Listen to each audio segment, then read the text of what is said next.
morning. Hello, hello, hello. Hello, Louie. How are you doing? I am excited to do a new stream.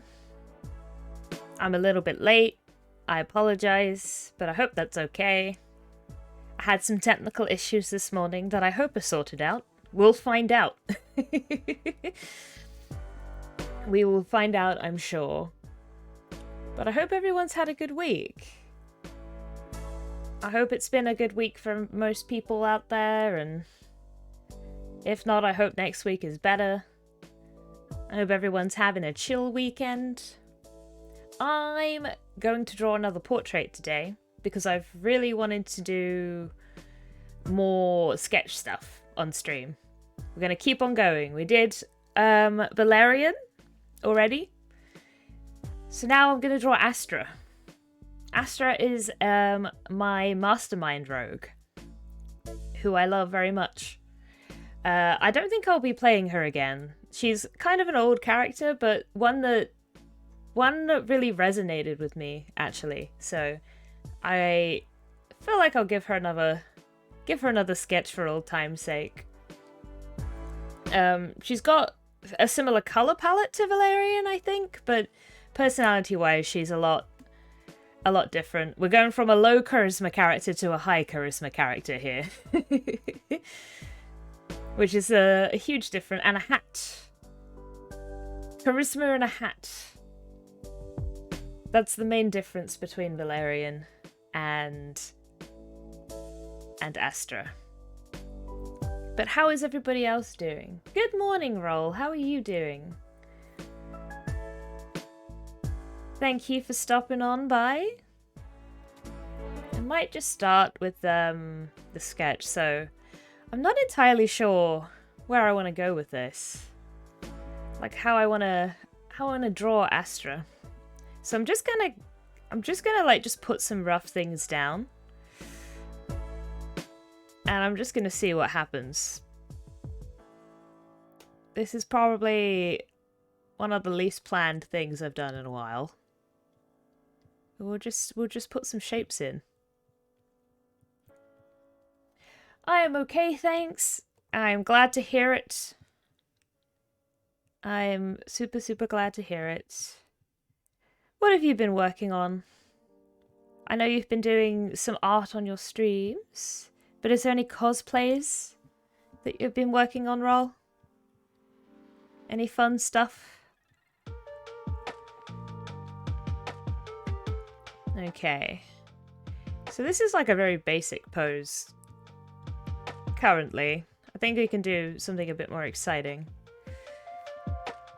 than just hands on hips. Don't like the two hands on hips. It looks a little bit too like she's scolding someone. A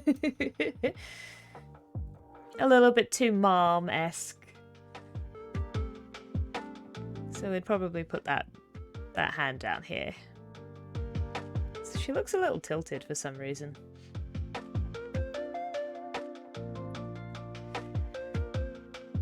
At the moment, a ghost type trainer Team Rocket. Ooh, that's fun. How are you making the Team Rocket grunt uniform more ghosty? Is it like in the makeup, or is there something going on with the costume? Louis, you're making a game. What kind of game? A video game? A card game? A tabletop game? Tell me more about this game. Yeah, I feel like we'll tear that off. You know what? I feel like we can do something a bit more dynamic than that. She's a Mastermind Rogue, and she uses a rapier, so maybe something with the rapier. I think that could be more interesting. Like maybe something just with like a defense. I think that could be nice. A defensive pose as opposed to just being sassy. Like an RPG video game. Oh, cool. Is there anything else you want to share about it, or is it all top secret? So I'm thinking if we put her head over here, And we have like the arm up and the sword pointed down. But first of all, I'd want to like figure out, you know, well, where she's looking. So if we put like an eye line in, I'd want the sword to, yeah, we want the sword to go to about there. So we'd need like the arm up and then the wrist bent. And then the sword pointing down. I think. Kind of like that. A nice defensive stance. And we'll work on the body because I know that there's absolutely no neck in there. I'm just roughing it out. Just roughing it out. Yeah, I feel like I'm gonna want to... Let's put a bit of a stance in there as well. We'll shrink this down. Needs to be smaller. Needs to be smaller. That sword's way too bent in. Good morning, Anya. How are you doing? Okay. But I like this idea for a pose better than just standing there.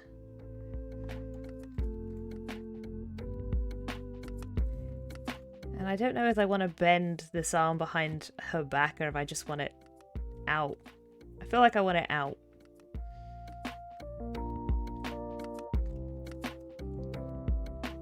Like there, maybe. Ready to go. Very sore from building your bookcases yesterday. Oh yes! You did, you were on stream.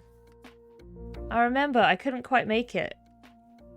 But how did it go? I hope it went well. I hope it went well if you were sore. Like, hopefully it wasn't for nothing. There we go. I think I want that to be more like that. We'll get there. We'll get there. I'm still not quite happy with it, but this is our rough starting point. The rough starting point is to be incredibly rough. We'll work on this sword in a bit.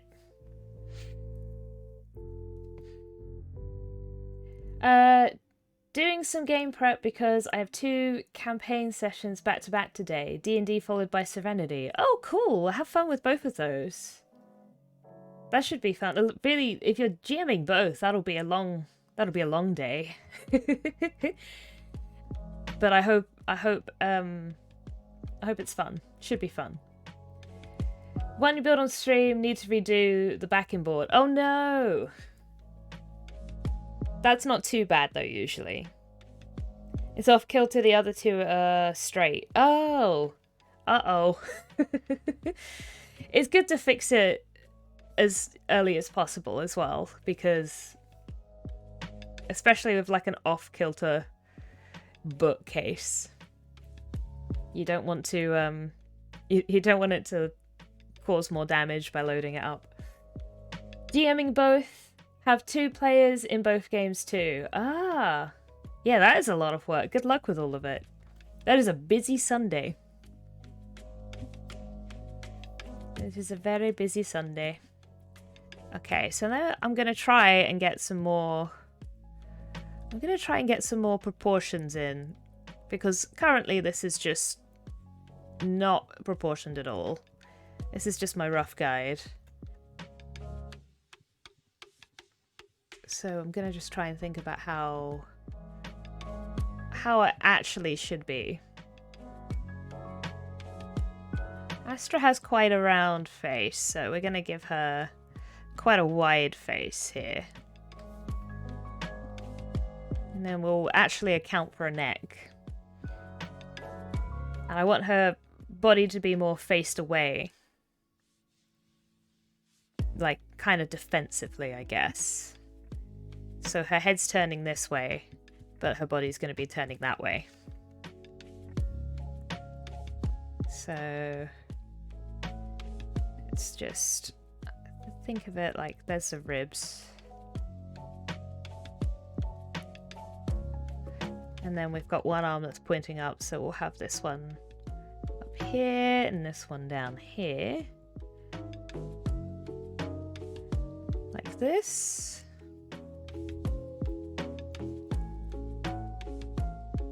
And that's where the muscles will be contracting.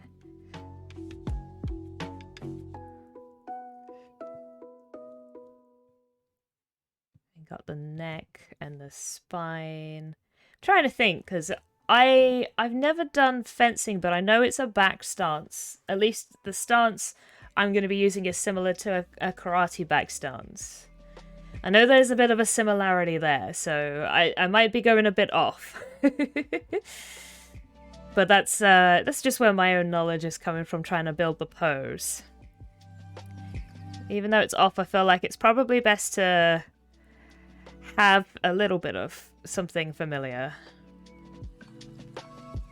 And we got the hips, so we've got that coming in.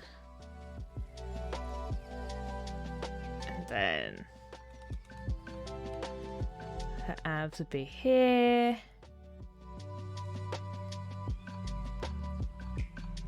Kind of like this. She's more petite than Valerian as well.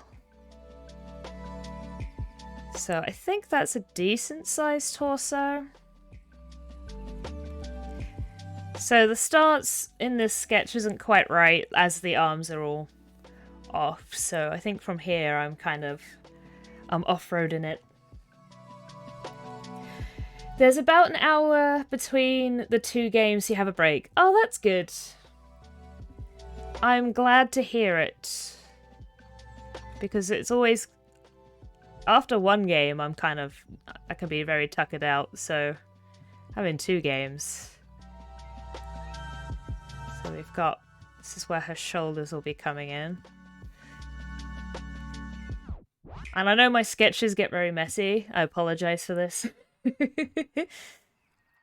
I end up putting bones and muscle and all sort of things in at this point, and then I'll go back and clear it up. But the important thing is I know where everything is. But hopefully we'll get a bit more of a coherent pose. So if I think about this back stance, it's kind of like a 70-30 split of the weight. So most of the weight should be on the back leg, which is why it's bent in. And the legs will be in like a T shape, like that. So this foot will be here, and then this foot will be facing that way. It's kind of how mechanically it works. So I want to make it so all of her weight looks like it's over here, and I think we're going to do that by having a bend. Now I'm just trying to recall how bent back the legs should be, because I don't think it's right under the body like this. It's more that the foot would be here, I think. And I think for this angle we want to see more of the front of the foot. Like that. So if I'm trying to get to here, the knee should be somewhere along this line. Yes? I'm here just being like, how does one back stance again? Am I gonna have to get up again, like I did with Valerian? Am I gonna have to move? And then the front foot, there's like a slight bend on the front leg. So, if I'm thinking about that actually, we'll need to push that foot back. Because since I've got a floor in now, we want a T shape. It'll be coming in a bit more up here. Which that's more in line. Okay. And then that would be if it's straight, but we don't want that straight, do we? We want a slight bend. Just a slight bend. And then I'm going to remove some of these lines because there's a lot going on. Now that looks a bit more like the weight that should be going on, because I think it's more obvious that there's weight on the back leg, but I'm wondering if body-wise that's working. I think we're okay. I might have to stand up. Louis, in my game you'll play as the horned character you made. Oh, cute. That's nice. The one with the 2 coloured horns. I think it's blue and pink, isn't it? That's very cute. Okay. I think it's the legs aren't that bad. It's where this foot is. So do you know what? I'm gonna stand up, but that's gonna do terrible things to the VTube model. But I need to stand up. So be prepared for the model to just fly off the handle. Give me a second. Need to figure out where my foot is. Oh no, I have no legs. Oh no. Do not see behind the curtain. Ah, okay, so it's like... Okay, I think the knee's too far out. It should be facing forward more. I mean, we've got an interesting 3/4 angle, but this is more helpful, I think. Okay, sitting back down. Everything is fine. Pay attention. Do not worry. I have legs. Okay. So that was helpful.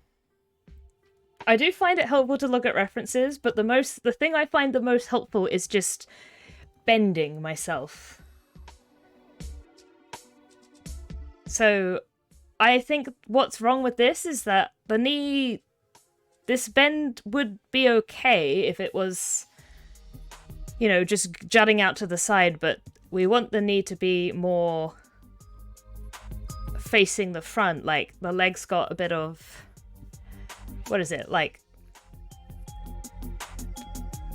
not parallax. I can't think of the word today, but it's kind of jutting out towards the camera. Which I think is actually looking a lot better just thinking of that. That's going to be such a pain to draw.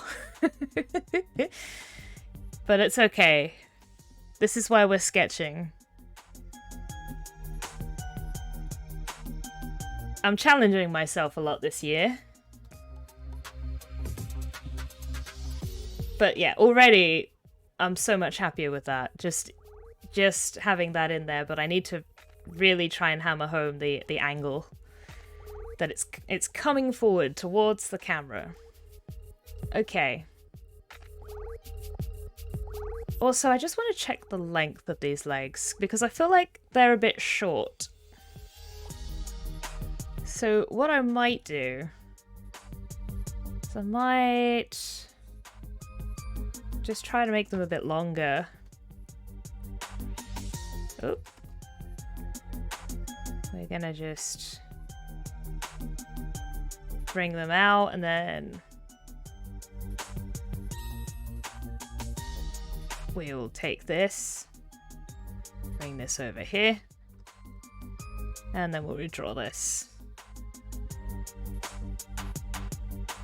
Because she just looked a little short. Astra's quite tall. I think I was caught up because I was doing a dwarf last time. Now I'm like, can get away with the short legs for a dwarf. Not so much a tall, slender human.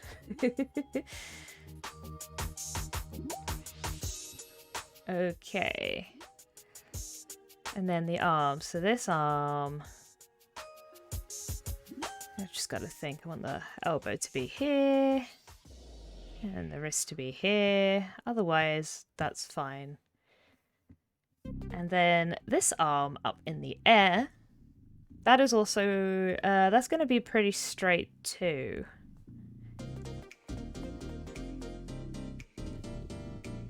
So what I might do, just to make sure that they're the same length, I might start off by just duplicating this. We can pop this up in the air.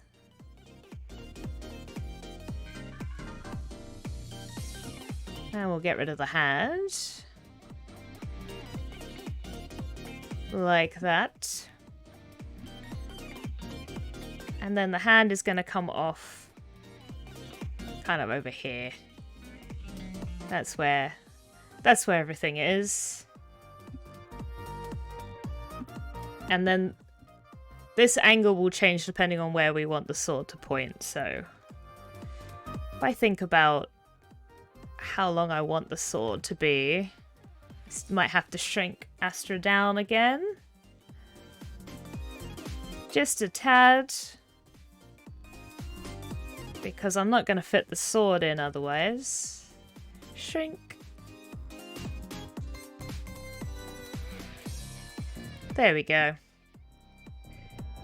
But I want that facing slightly further down, I think. It's like the defensive stance. Like she's parrying.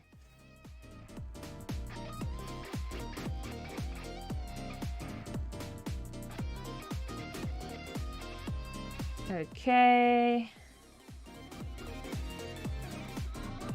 And then I want to put some muscles on those arms and legs, and then I'll neaten it out on a new layer.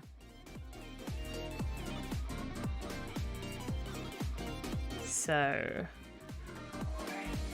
let's think. So off the collarbone, we've got the shoulder.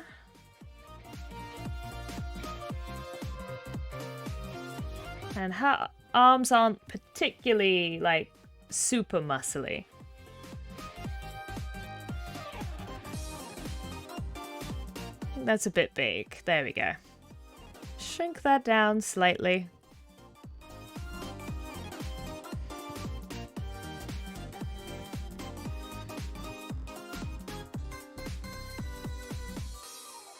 And got this here. It's the muscles that run through the middle, and then we've got the biceps. And then we've got the joint of the arm that comes in.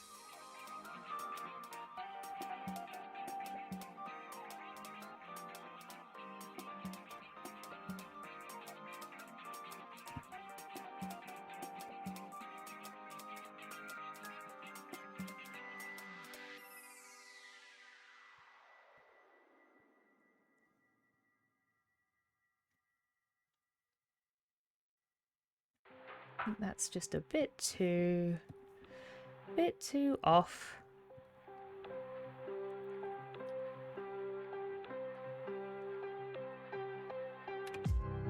I think it's a bit too straight.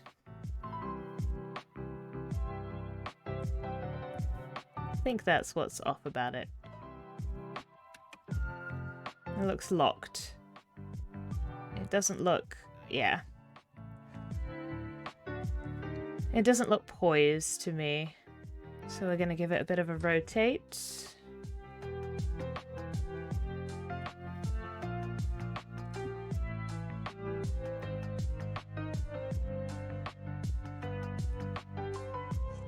Okay, and then got the shoulder up here.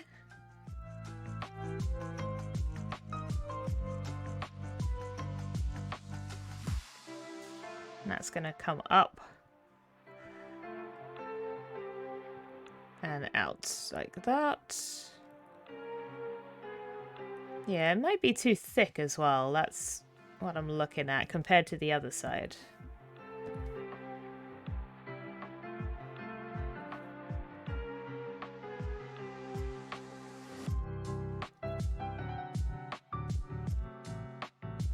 Okay.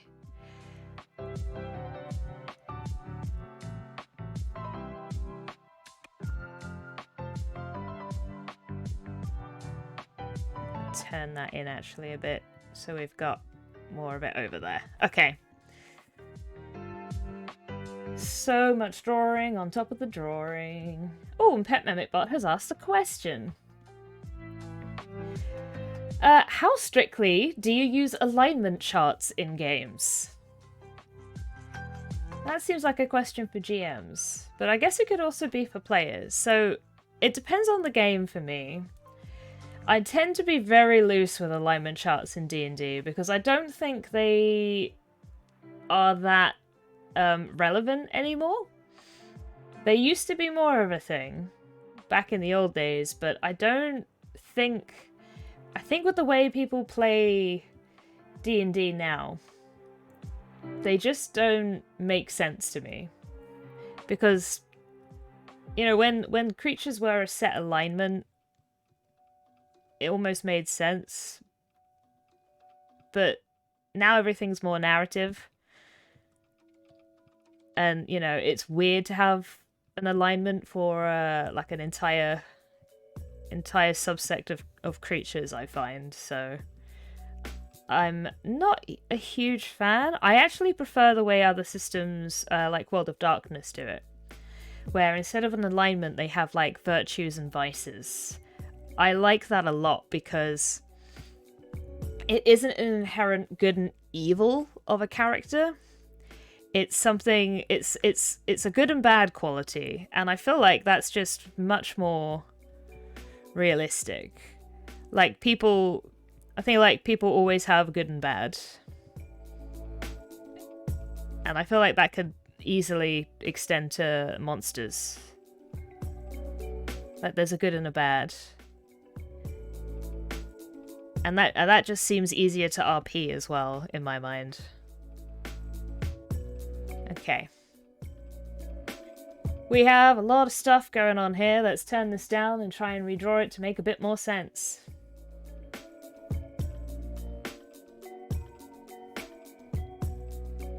Okay.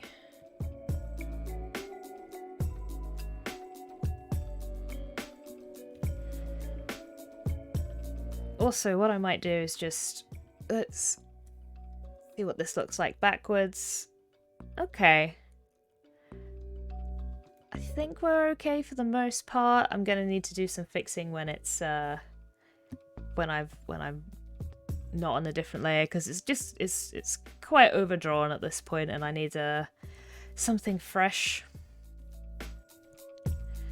Let's try and decipher this.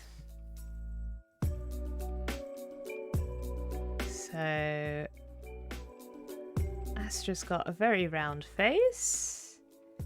We'll come in here. We will round off the head.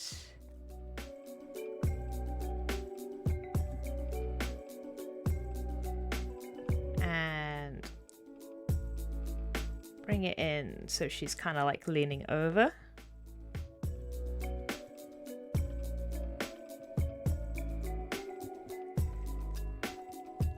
This one's actually up of this collarbone. It follows where the shoulder is going.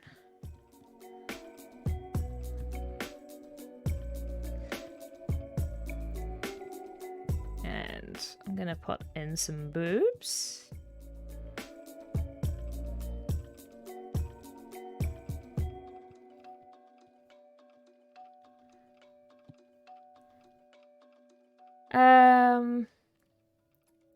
Seems better, yes. I'm mostly playing D&D, and I'll say I'm following more or less the alignment of your character, just enough to not have to change it. Yeah, because I know back in the day, there was a lot more emphasis on some characters' classes, like the clerics and the paladins, kind of relied on keeping to an alignment. And I feel like there's a little bit of that still, but nowhere near. Because I feel like a lot of things are up for interpretation. You know, like something that somebody else might consider good, other people might consider neutral or evil, you know? And I've gotten into so many conversations like that. Where people have been like, that's not a thing your character would do, because that's not they need to be aligned lawful or chaotic or good or whatever. And a lot of the time it's just like a difference of opinion. Like, it's like, well, you don't... then it comes into, you know, characters who, you know, maybe like villains who think they're doing something for the greater good, but they're actually kind of misguided, and it's just gets very messy for me very quickly. I feel like good and evil are objective, and they cannot be objective when it's something that you have to quantify for magic. French wants to put an E in everything. Oh. That's okay. I think I figured out that it was no. Okay, so I'm already seeing huge things with these shoulders that need fixing.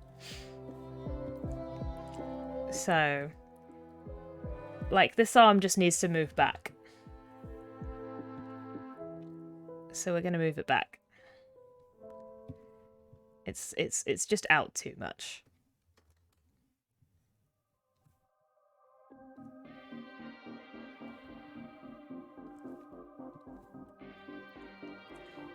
So we're gonna just pop that back here.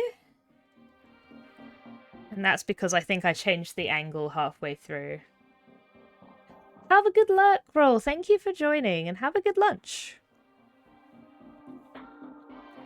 And I'm going to just rotate this back to... Oh, no, not scale.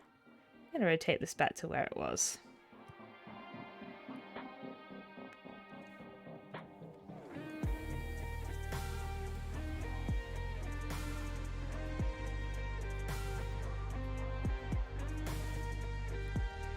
Okay. Similar with this arm, it needs to come forward, which is why this is a bit too big here. Like, it just needs to come forward. So what I might do is just move it all forward in a second.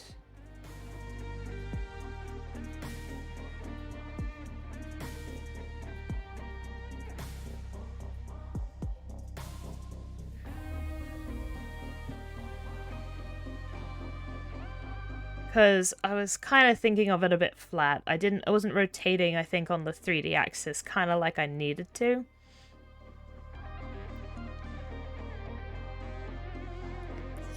Like how this one went back, this one needs to come forward.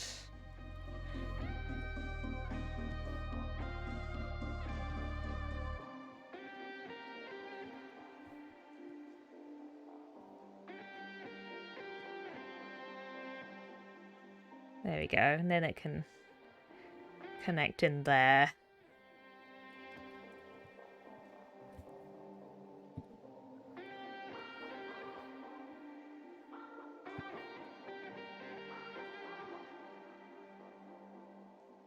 Maybe a bit like that.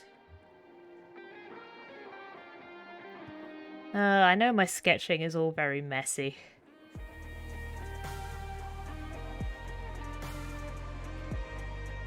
We'll have a nice form after this, I'm sure. I don't like that as close to the face as it is though.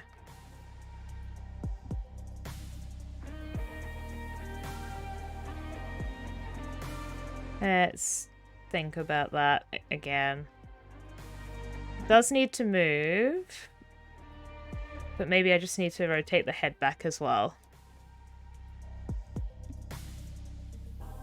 Let's grab the head.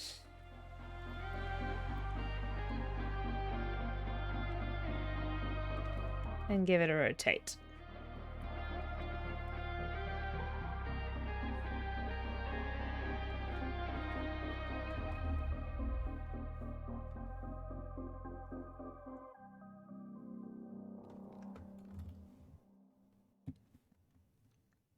Okay, because I feel like that line is one that I need to follow.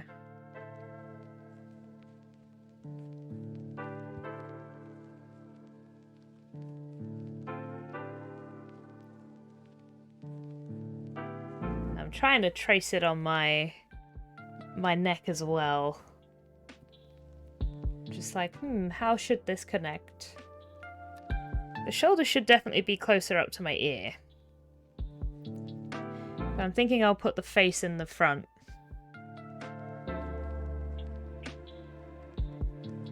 Because I didn't like how that was falling back. So maybe give it a rotate as well.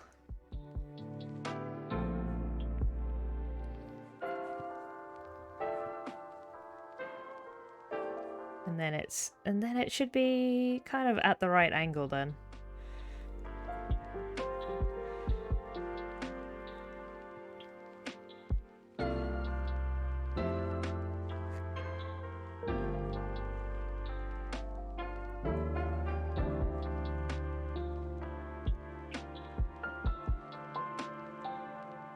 Yeah, well, I'm happy with that. We'll leave that there. I think that's working a bit better. Okay, and then we need these legs. These legs.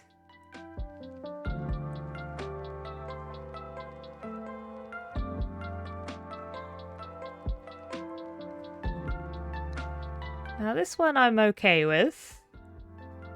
Except where I put that knee. Shape-wise, I think it's okay.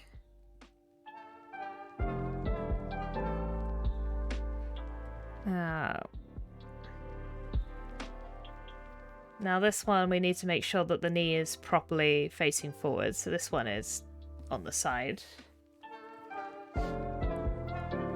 This one, we need the knee to be properly facing forwards. Otherwise, we won't get the angle because it's not quite got the angle that we need on it.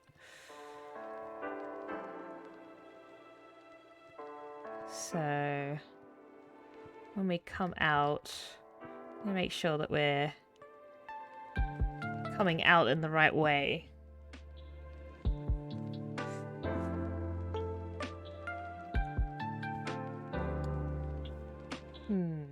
So how is the muscle connecting? Because that's not quite it.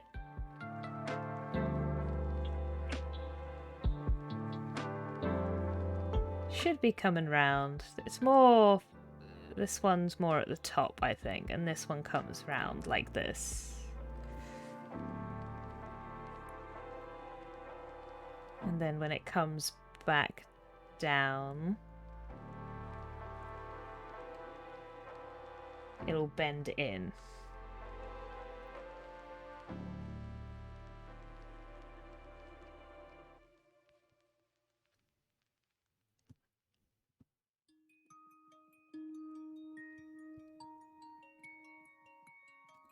Yeah, I almost forgot about the ankles.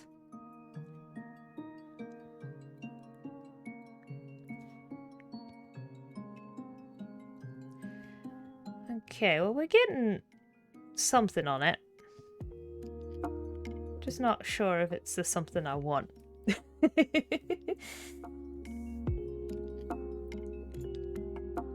It's not the something I need.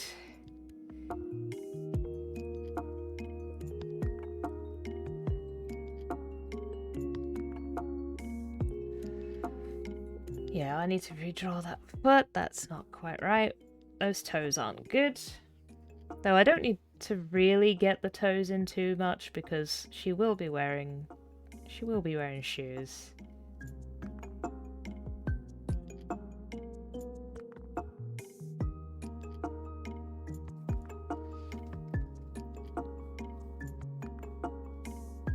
This bend. It's this bend. This is something off about it.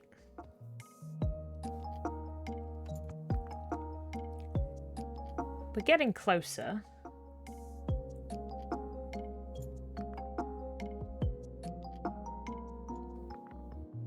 After we struggle through anatomy, we get to the fun stuff. But it is a struggle. I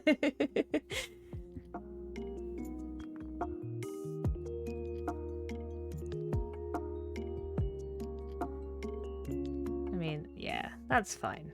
This I'm happy with. Where the hands are. It's the legs. My mortal enemy. Legs. So, What is the time? It's 11. Okay. It's time for a break, so I can have a little bit of a think, but it's getting there. We just need to work on this leg, and then we can put in more details. But we'll have it. I think I'll go get more tea, and then we'll regroup. So, if you need a drink, or if you need a stretch, or if you need to do something else to take care of yourself, it is a good time to do that, because I am going on a 10-minute break. So I will see everybody back here in 10 minutes' time.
need some music.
Good.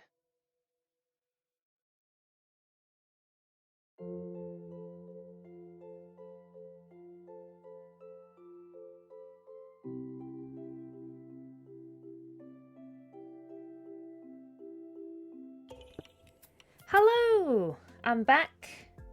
I hope everybody had a good break. I have some tea, and I'm ready to try again. I'm ready to stop being so mopey. So, I had a bit of a look over the break, see what I'm doing wrong. I noticed a few things immediately. I'm just setting up my phone as I took a few pictures so I don't have to keep getting up. The first thing I noticed is just that the hips are straight. That was a silly idea, because the hips shouldn't be straight, they should be tilted. So For the most part, this leg I think is okay. I'm going to leave that in, but I'm going to get rid of all of this because I don't like it.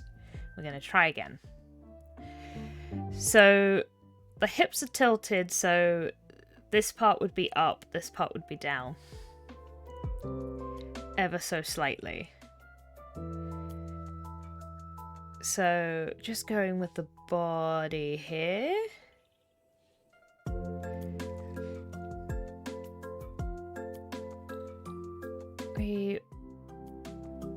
I mean, that line's not too bad, but we want this to be slightly tilted down.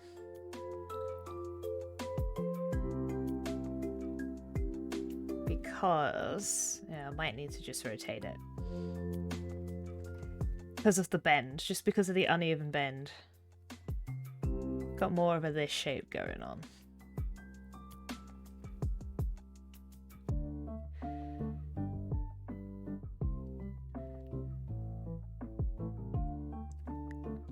But I will just change that line a bit as well.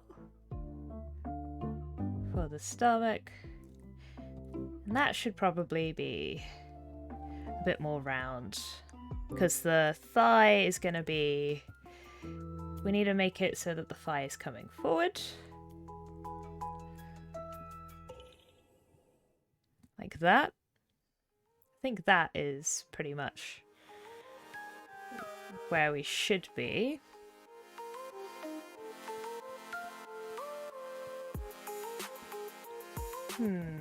Maybe a bit too much. Maybe a bit too extreme.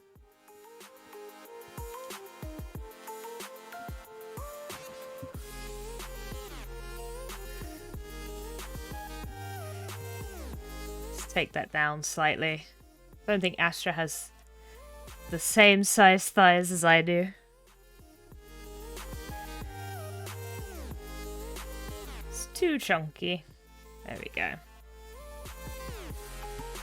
But what we need is we need this to kind of curve in around the knee here.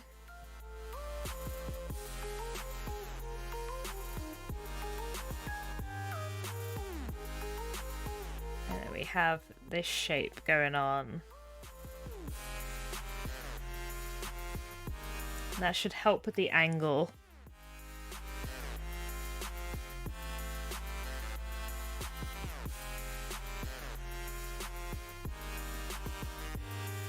To put it all back. And I think it is, I just need to give it a few more goes.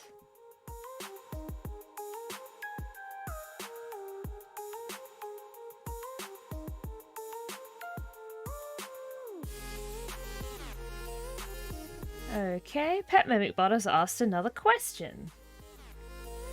What does your dream board game storage system look like? So like, do you like lots of baggies? Do you like lots of like compartments to put all the little bits in?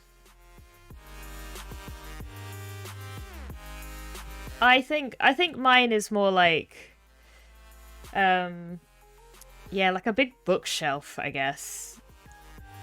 A nice big bookshelf that isn't gonna buckle under the weight of it all.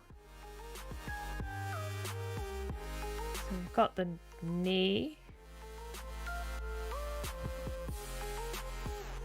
It's the way that that muscle's going, because I think it should come in a bit at the end.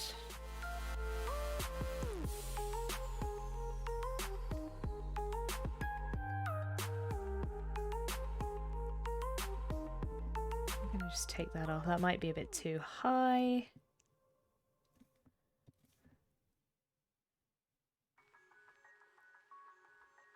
Like, yeah, we got a bit of a teeny stomach.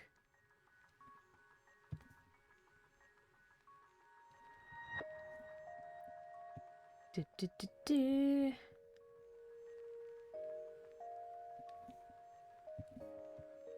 know if we need that line there.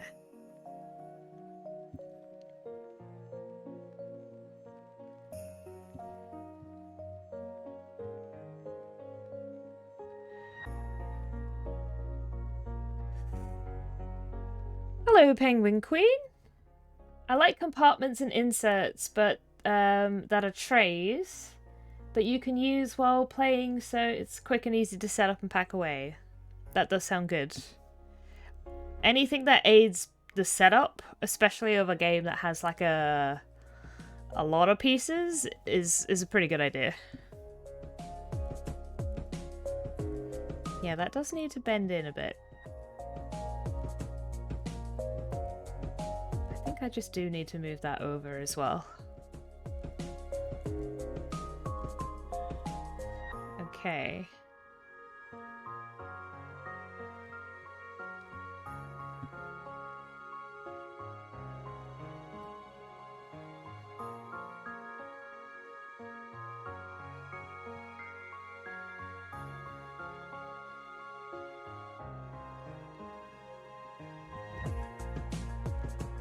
And then maybe that also needs to come in a bit.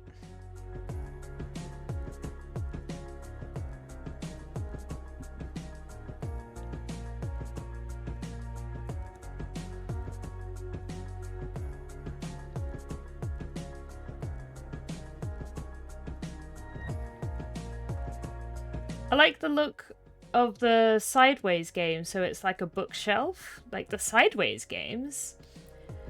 But I can't handle the chaos inside the boxes. What do you mean the Sideways? I'm a bit confused. The Sideways games.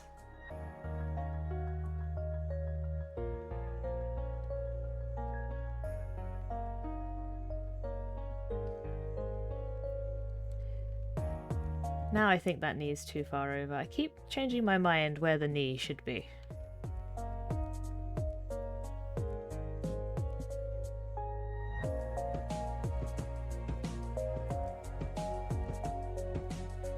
So I feel like I'm kind of making my mind up. So,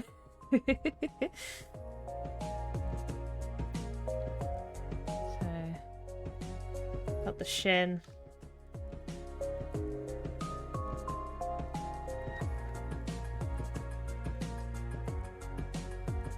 And that's where the muscle would be. Though I don't think I need to put those lines in. I'm not gonna need them.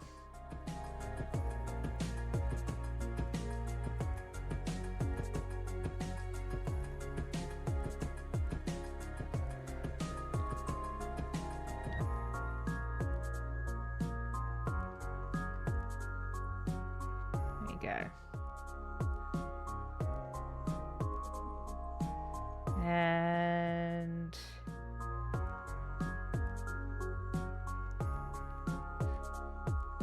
got this toe.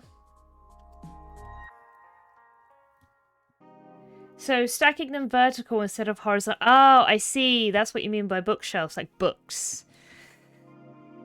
Yes. Like they look pretty on the shelf that way. But yeah, they don't really have a place where they live inside the box very much that way. Oh my gosh, toes. Toes.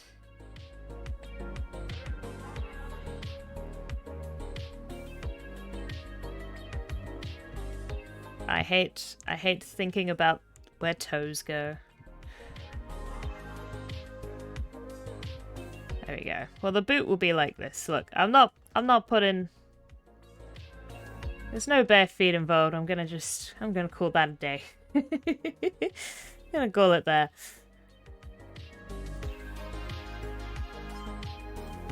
And I think we'll give this a bit of a curve as well, because I think it's a bit straight.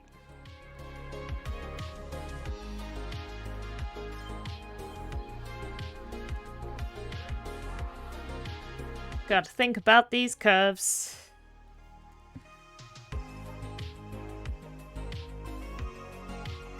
Where all the lady lumps are. My dream is loads of narrow horizontal shelves, so I can have a game per shelf, rather than stacking, but it's expensive. That would be a lot of shelves, but I think it would look nice. But it is about, you know, the dream system, not not affordable system. So that seems fair. That makes sense. Okay.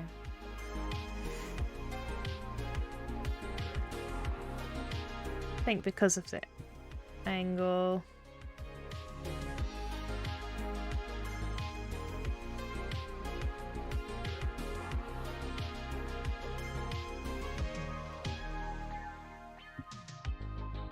Debating on all of this stomach stuff.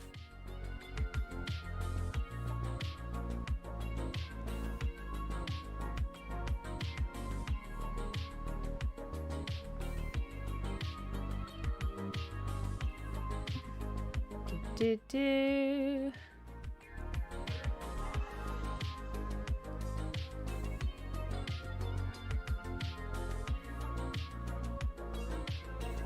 Okay. I like to keep things a lot more angular usually. I think that's why I'm looking at this being like, it's just soft.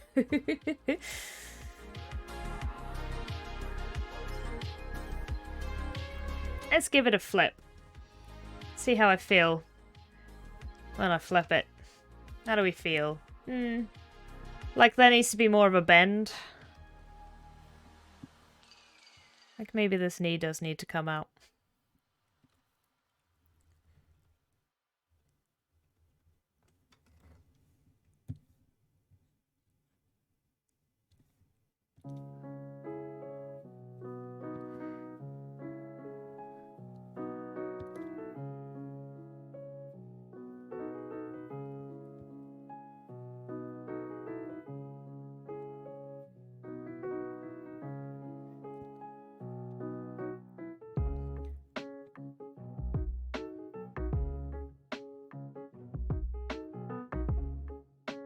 Maybe that. Maybe that?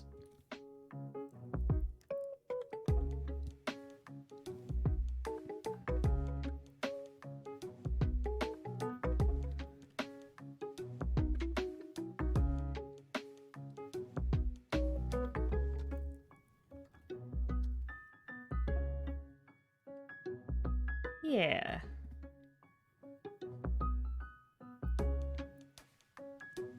I think we can just get rid of the toes. We don't need them. We don't need those toes.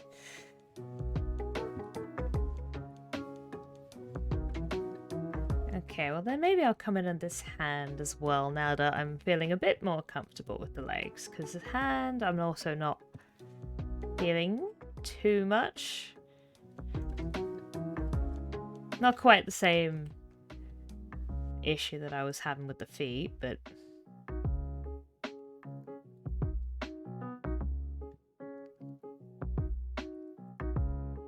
yeah, that feels a bit better. That feels a bit better.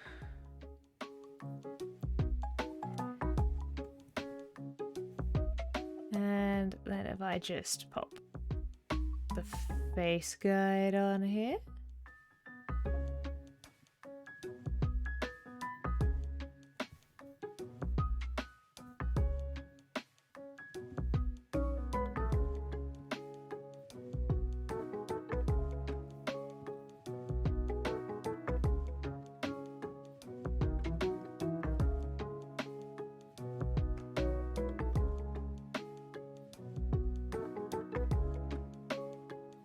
There we go.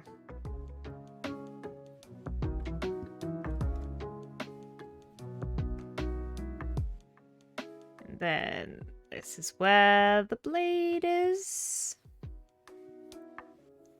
And I'm going to hit save because I haven't, and we've been working a while on this. I'm starting to get a pose that I like.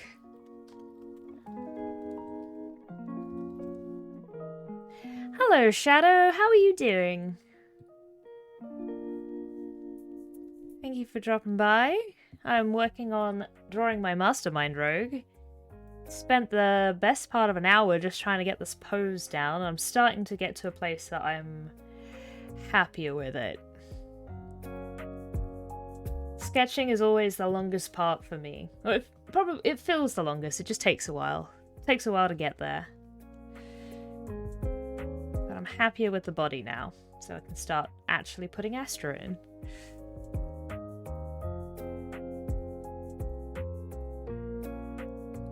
So I want to be looking to where the sword is, which is there.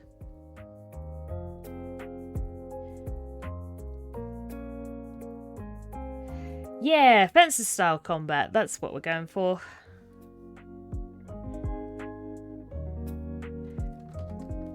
Astra's got a rapier, so I imagine that's how she usually gets things done. Yeah, and she has these, like, lashes.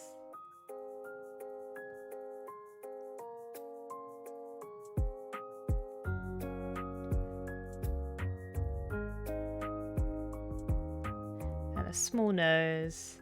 And we'll give her a smirk. Because I think that's very Astra.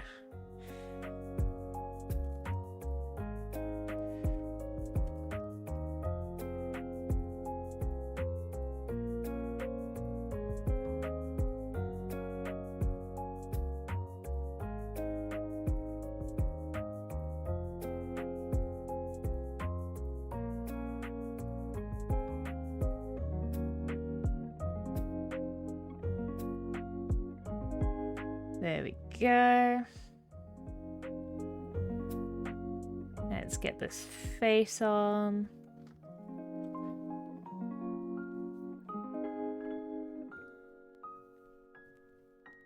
But what have you been working on, Shadow? Anything?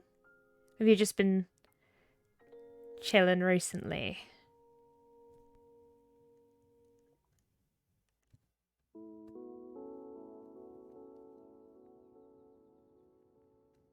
Now we've got the ear. Now I'm going to have to think about Astra's hat. She wears like a swashbuckler's hat is, I think, the best way to describe it. I always try and think of the rim being on this infinity loop. And when I draw it, so let's just start with that as my reference point.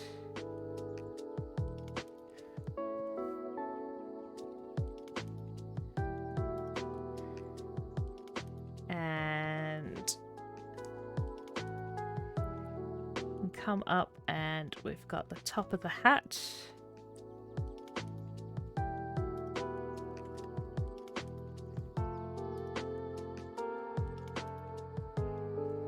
Might be a bit too big. It's been a while since I've drawn Astra and her hat, so I'm like, how does the top of it go again? I think like that.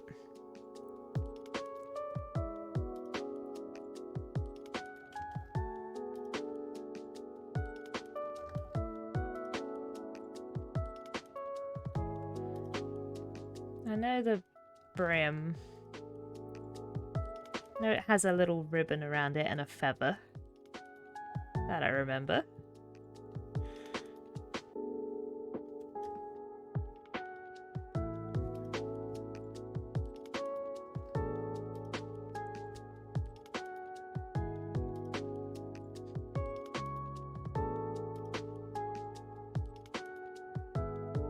And then she's got this sweeping fringe. And these two sort of bangs that hang in front of her ear have these little curly ends. And then the rest of her hair is down with the little curls that kind of stick in.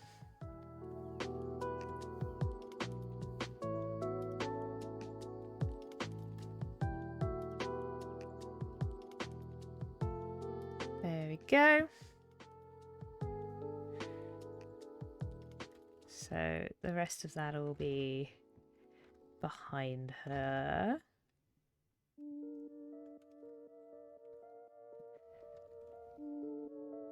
So if I think about it, yeah. Just gonna go like that and have a little bit of curls visible around the side.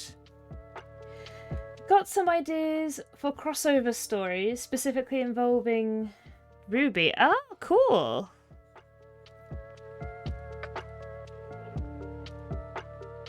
What would it be crossing over with?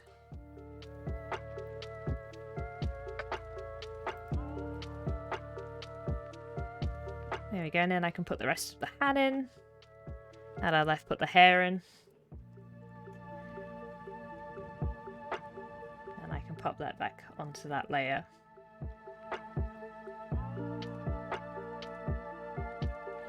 And I'm gonna draw the body in and then I'm gonna put the clothes on.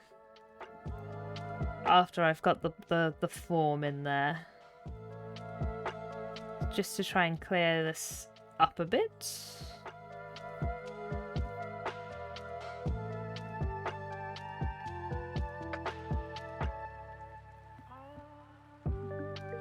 So let's get that in there.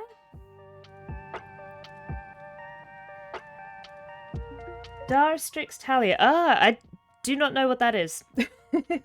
My knowledge of Ruby itself is quite limited. I haven't really seen much of it.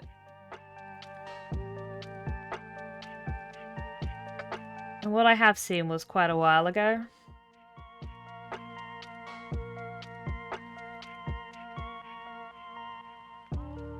It's always one of those things that I feel like I would get into if I made time for it.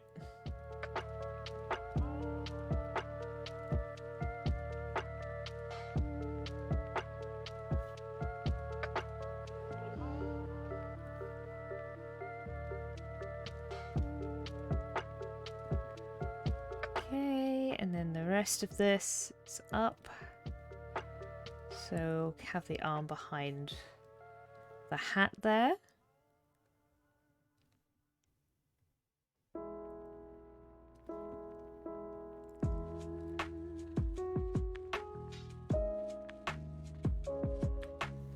And then we'll sort that out when we actually pop a sword in.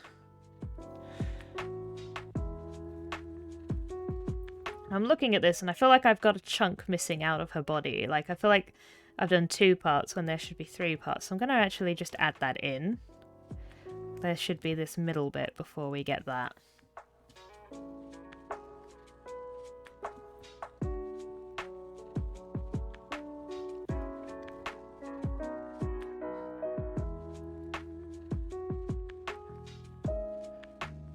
I don't really need to do much of the detail on the belly because she will be wearing a shirt. We got the knee.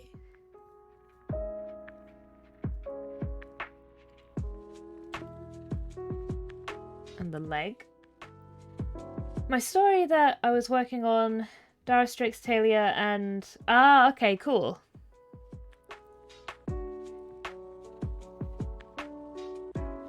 Nice. Is it like a one-shot or is it more of a longer story that you're working on?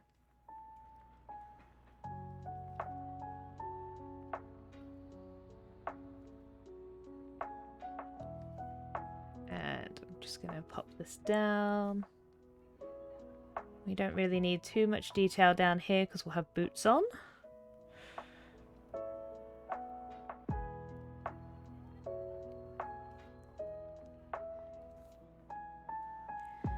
Okay.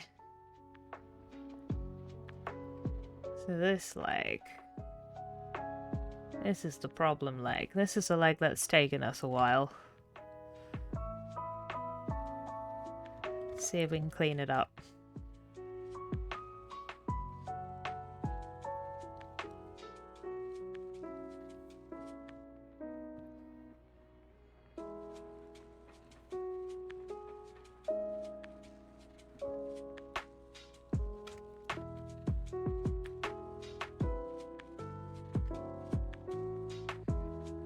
Just an idea at this point. Oh, fair enough.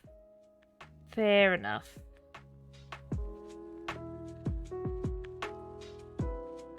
Okay.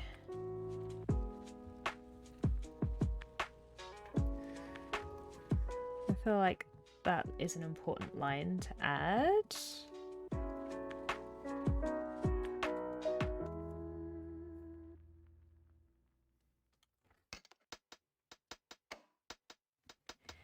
Okay, how are we looking? I think we're looking okay. Oh, I've still got my hat guide as well. There we go.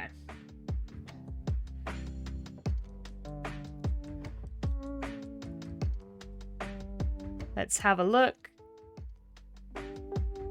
Yeah, I'm okay with that. I think we just need to make sure that we end that so we can continue that on. A hydrate, thank you very much. Let me hit save. And I shall do that. I encourage everybody else to hydrate if you have a beverage. I have a nice cup of tea, so I'm going to have a sip of tea.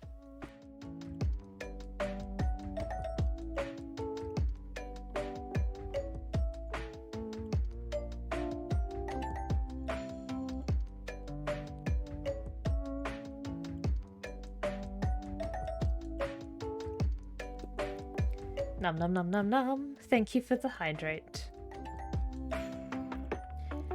Okay, so as I said, it's been a while. I'm a bit like, how does Astra's rapier look? I always drew it like it had like obviously the circular handguard. It was like kind of a little bit of fancy. Funnily enough, I have bottled tea. Ooh, is it like iced tea or just tea in a bottle?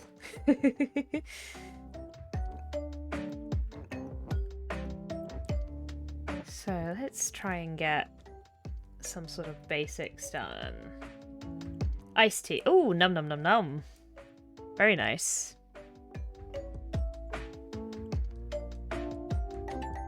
I think. I'm sure it's delicious either way. That needs to probably be a bit longer. Just a teeny bit. Cool. And then what I'm going to do is I'm just going to trace this line here. And then I'm going to just turn this straight so that I can see what the angles are like, because obviously that's completely off. So I can pop this back in afterwards. Let's draw this a little bit more on an angle where I can understand what I'm doing, and then we'll put it back. So obviously I want to straighten that out a bit. And I'm also going to just turn that, oh, not this one, where is my layer? There it is! Going to turn the opacity down. And I'm going to turn on the symmetry tool, because then I only have to draw one half of this sword.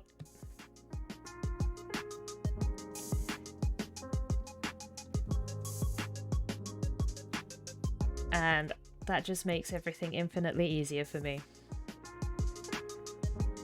Okay, so this rapier that I'm drawing right now is more, I think it's a mundane rapier. Because Astra does have a magical rapier called Ravensbrand.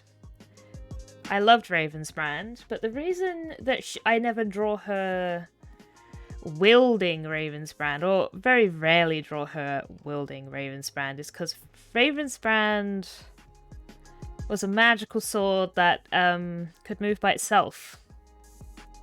So more often than not, I wasn't wielding it. It was wielding itself. Let's make that thicker. And would often flank with me, so I would get advantage on my attack rolls and thus sneak attack. It was very, very jammy.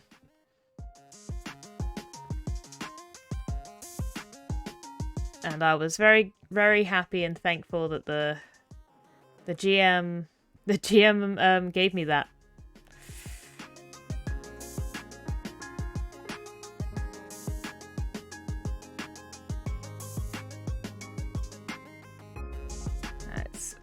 try and come in with some straight lines.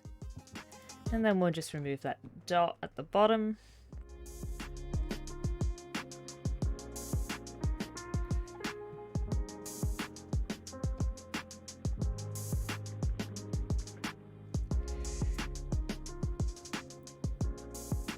There we go. There is a sword, but I want to put the handguard on. I wanted to have some like curly bits of metal around the pommel.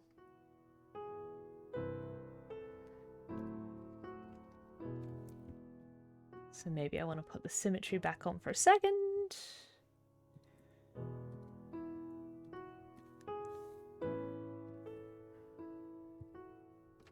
Come in here,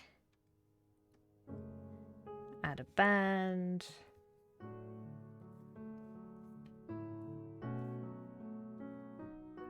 and then from here, I think I want to curl it in, but maybe I want to have a shape mapped out first. So let's map out a rough shape that I want to follow, just so that I can keep things a bit consistent.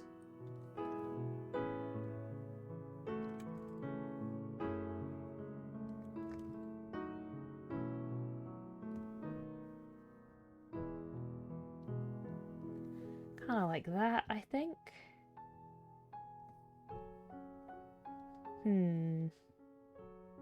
No, I'm not happy with that.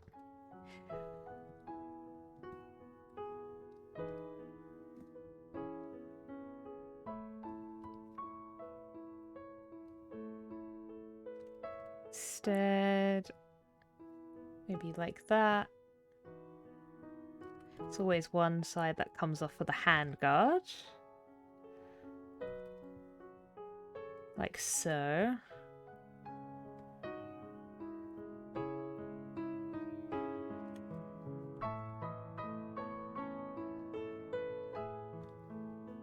If I can get the line looking right.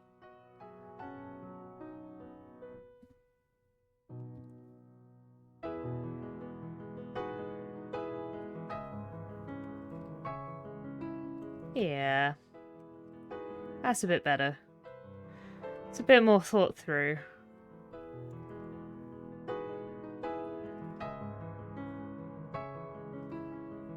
Just want to get that angle a bit better.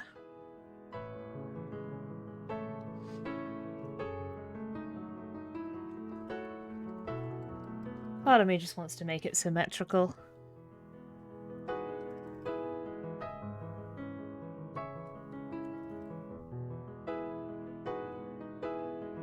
Yeah, that looks better. I'm happy with that. And I can just put that there.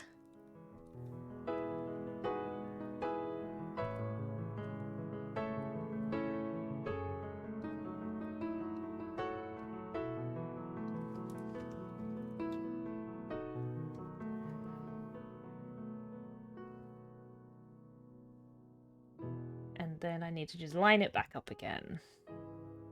Where is my guide? There it is.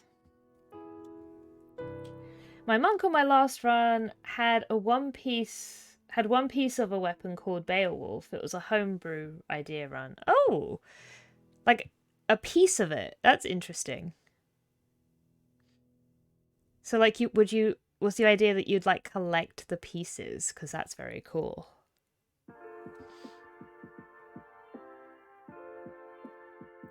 I might have to just adjust those lines a bit because of how it interacts with the hand. That's okay, I can do that.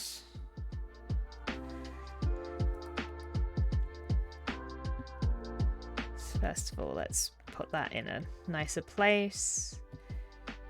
I think that just needs to come a bit lower.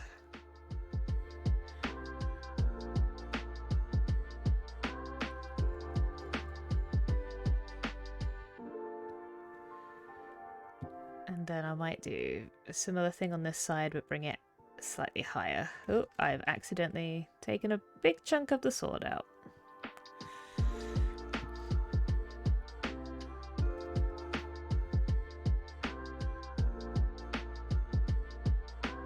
There we go.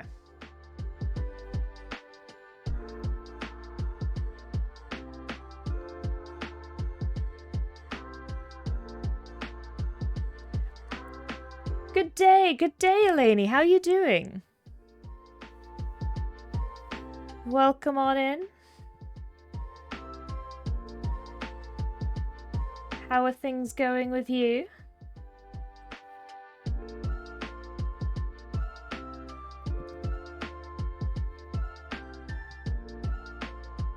I am sketching away today.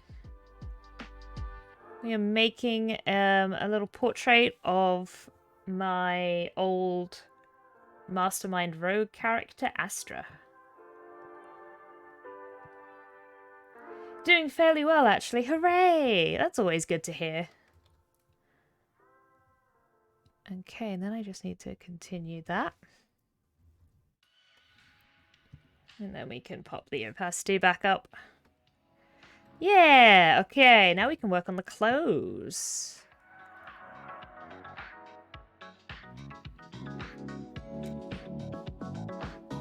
Monroe character? Is that what my subtitles said? No, Mastermind Rogue. I should probably speak a little bit clearer. Oh, there we go. Yeah, Mastermind Rogue.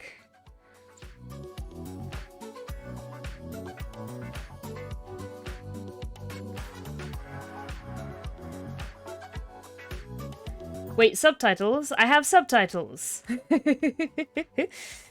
But it's built into the Twitch window, so there should be a little CC somewhere.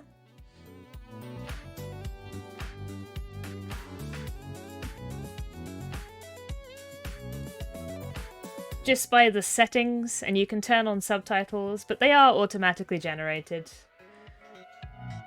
Have it on now, cool. They're okay for the most part, but they can be a little unclear. It's annoying, so you're turning them back off. Fair enough. I like having them there because I think they are helpful enough, but I like that they can be turned on and off because, yeah, sometimes they're a little intense. I'm gonna have a quick swig of tea.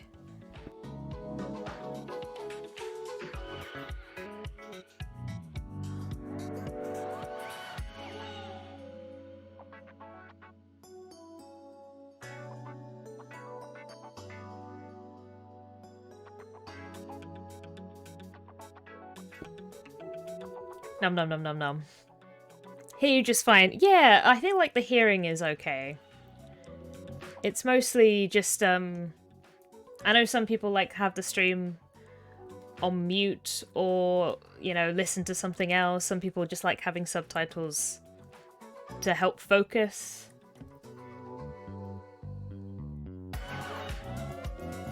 I like having them there, and I try to keep them as clear as possible. But auto-generated subtitles do have a habit of going a little bit astray.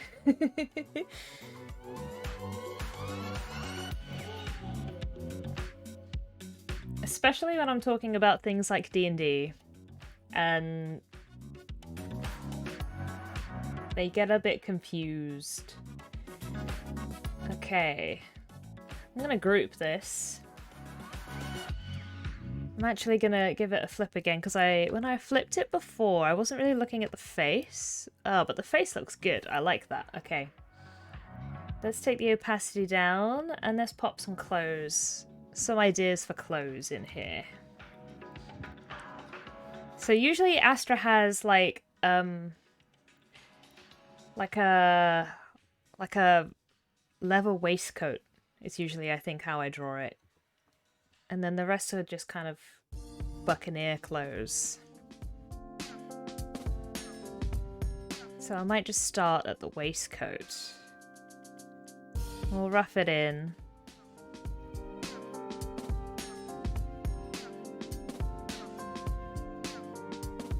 Or like, I don't know, it's not a waistcoat. I guess it's more like a bodice.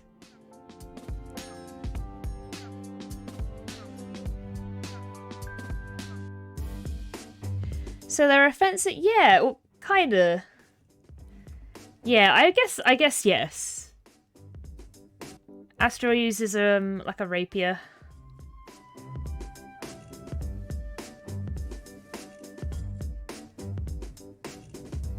And usually, most of the time she shines out of combat.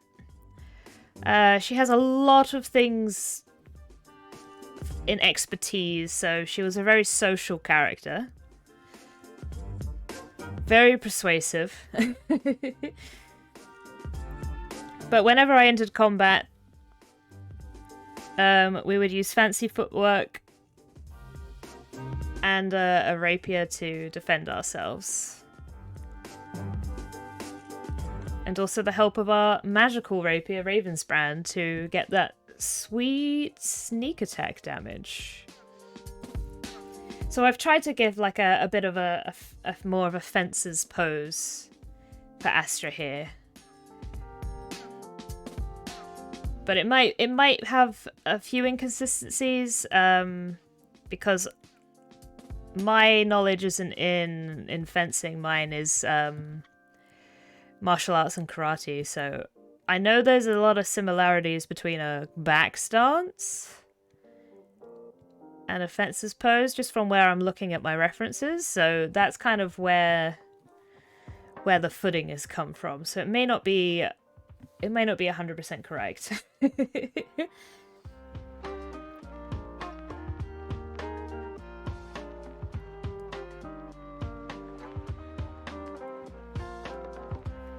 Where can I see these D&D matches? D&D matches? Well, this was a character in a private game, so I didn't RP her on any stream, sadly.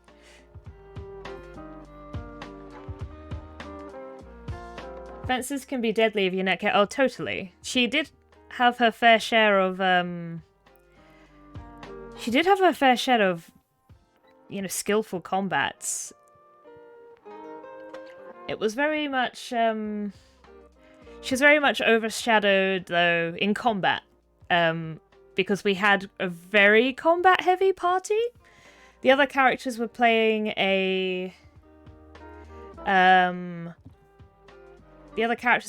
a paladin, barbarian, and a ranger, and they were very intense in combat. So I took a bit of a backseat and just kind of became the party face.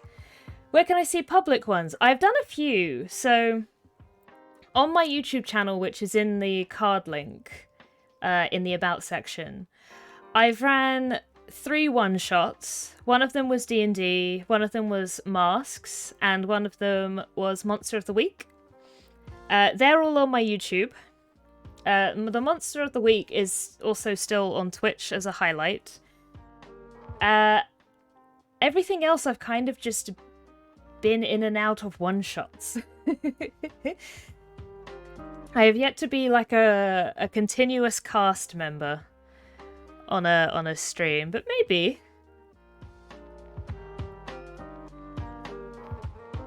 If I find the right stream, or if somebody comes and pitches a game, I might say yes if I have time.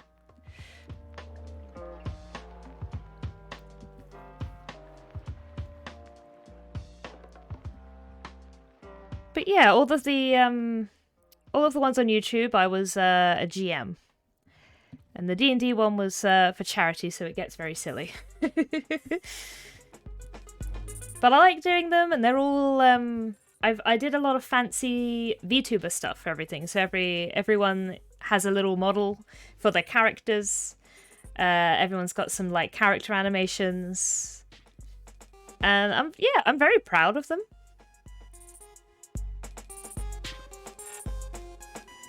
There we go, and she's got gloves, so I don't really need to, I think, put much else in there.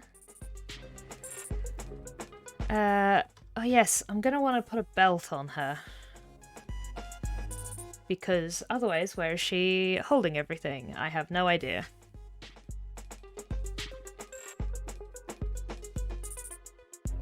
So But I think we'll use this line as a guide.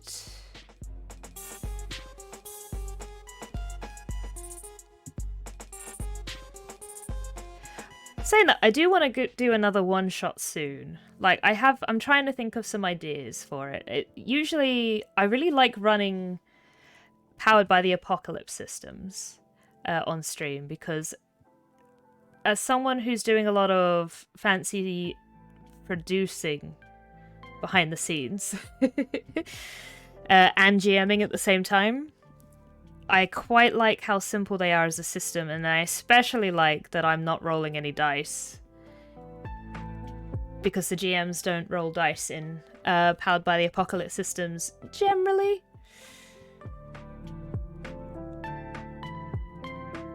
So it'll probably be another one of those, but I'm trying to come up with some ideas.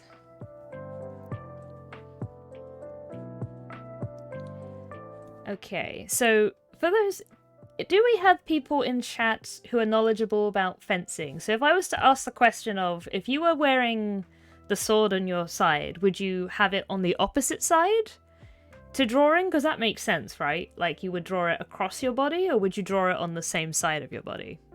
Because she's right-handed, so she would wear the sword on her left. Is that how that works, or am I completely wrong?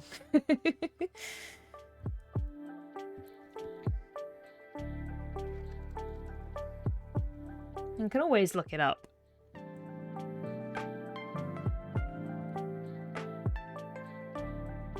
We'll see what people are saying. We'll see what Google is telling me. Yes, that's how it works, yeah. Because I was just thinking it would just... Surely it would just be very awkward otherwise. Okay, so it's on this leg.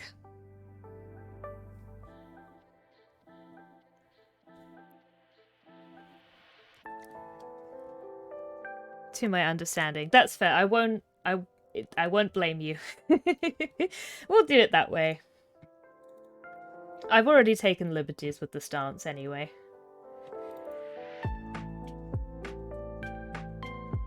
Okay.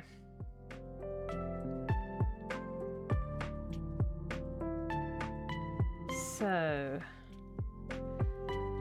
I like the idea. It's going to be mostly behind the leg, to be honest. But I like the idea. I like these almost like leather pouches that you can get to put your sword in. So I'm going to use one of these. And it's like the sword kind of goes through here, and this is like attached to the belt, like with a little metal chain. Though I feel like it would be a bit higher. I'm going to just pop it on a different layer because the belt's kind of curving up. So it will probably sit around here.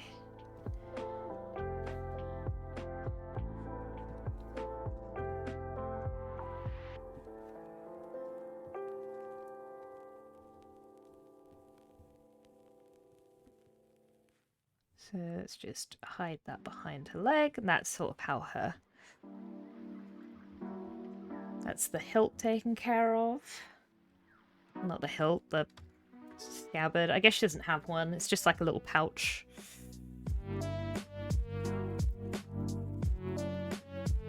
And then she's got like these other little leather pouches there.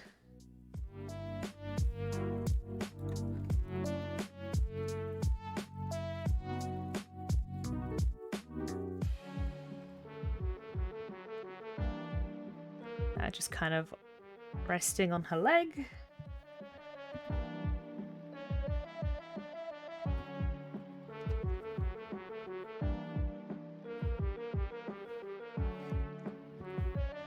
And then she always had these big boots, which I'll draw on this straighter leg first so that I kind of have more of an idea of what I'm doing.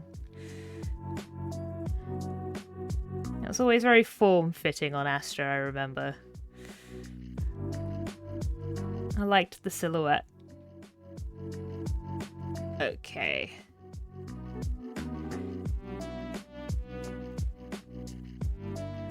Got a bit of a heel.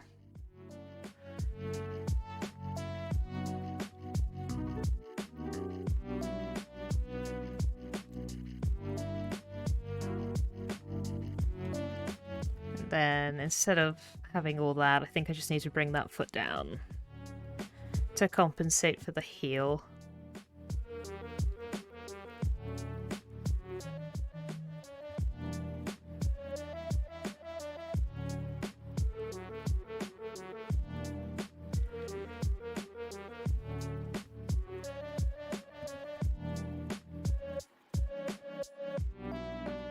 Cool. There's one boot. And the other. Okay, so it's just under the knee, so circular-wise, I think it's like this.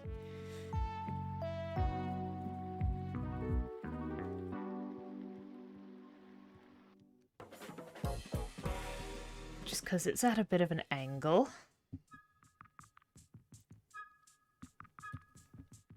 Keep grabbing the plaster instead of the brush. There you go. And then this will have a slight bend. As will this, and then we've got the heel.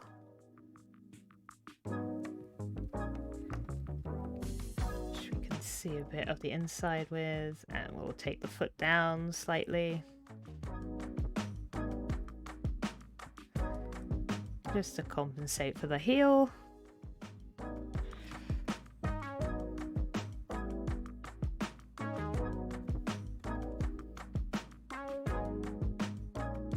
Yeah, the belt's a bit wonky. Let's just fix that. It's not quite going at the right angle there, I think. Now that I look at it again.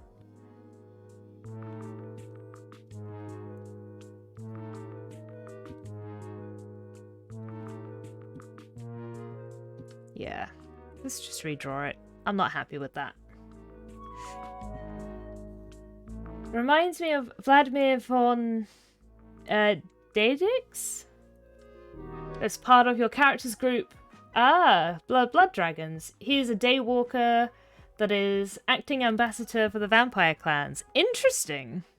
It's interesting that you have that that feeling, because Astra wasn't a vampire, but she fought some vampires, and I feel like she had this.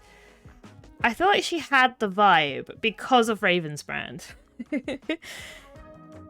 Which isn't in this portrait, but my magical sword, Ravensbrand, who would flank with me constantly, I actually got Ravensbrand from defeating a vampire. Ravensbrand used to belong to a vampire. And the way we played magic items is they didn't talk, but like you kind of, if you were attuned to them, like I was to Ravensbrand, you got like their general vibe. So it was like almost like telepathy, but you know, not quite in that confusing way. And Ravensbrand, I can't speak. Ravensbrand's influence would always try and get Astra to become a vampire. So it's like, do you know what we should do today, Astra? We should become a vampire. Because of the influence from like Ravensbrand's former owner was kind of like very strong. And she would be constantly resisting this. Was just like, no, I don't think I will. But I think because of Ravensbrand, she ended up actually having this this vibe. Like the influence that I think Ravensbrand gave her was this air of sophistication that the vampire had. Like she definitely wasn't unchanged by it, but she was able to resist the urge to become a vampire. There we go. And that's just where the leggies will be, and then I can put the creases in where the bends are, because the trousers will be like pretty tight. Cool. Okay, let's just merge this down. I don't need that on a separate layer. And then I can put the clothes on a bit neater, so Let's take the brush size down. And it should be break time, but I'm gonna quickly draw the clothes in properly before we do that, so that I can go on a break and then we can come into Illustrator and start making things very pretty.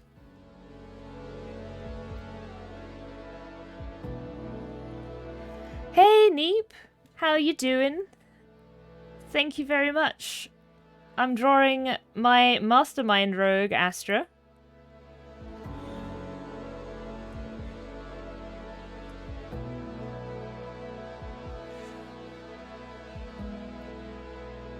Oh no!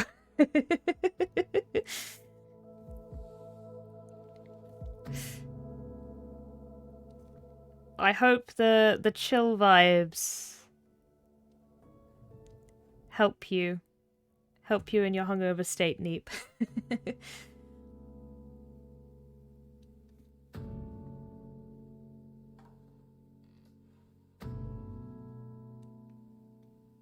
And doing math. Oh gosh, why are you doing math? That's I mean, I guess if you're playing tabletop games. I can understand that, but what other possible reason? I mean, I guess working, but I can think of other things I'd want to be doing if hungover.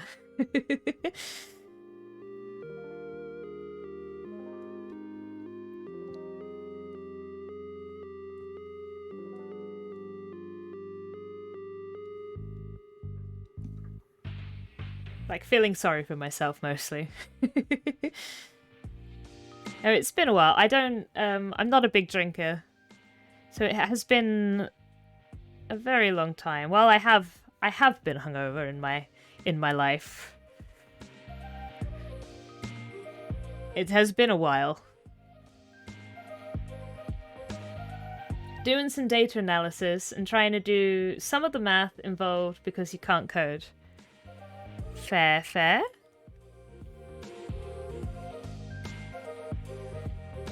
Have a mild hangover after drinking an entire bottle of white wine for the vampire stream last night.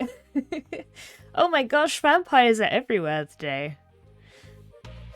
Think I'm gonna switch to water. Yeah, you know what? Drinking on a stream, that seems... I can see how that would all go wrong. I would not.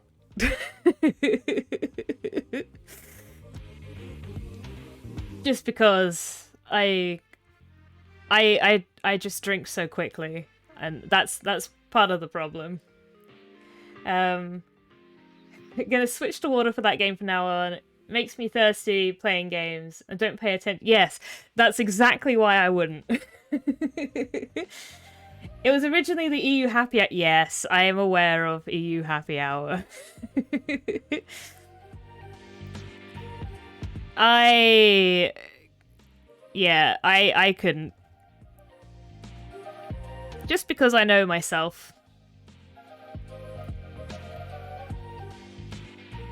I tend, like, there's been the odd game in uni that I would do drinking, but not anymore.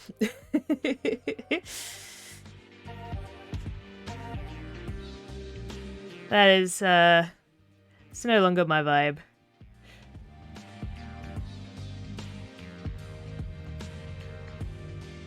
I'm too old for this now.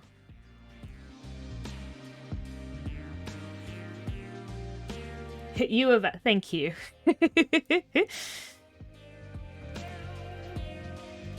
And so is having a little bit of a drink while you play. If that's you know, that always seems fun. And it definitely was fun.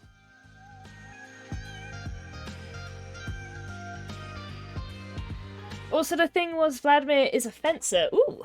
And an archer master of the blade and bow. Ah, that's a cool combo. I feel like I need to make an archer character. I have none. I'm literally thinking, and I'm drawing a blank, I don't think I have any characters who are archers.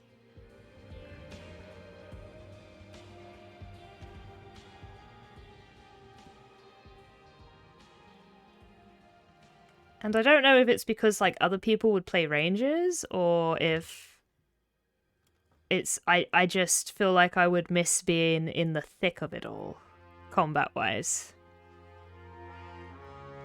Probably a bit of both.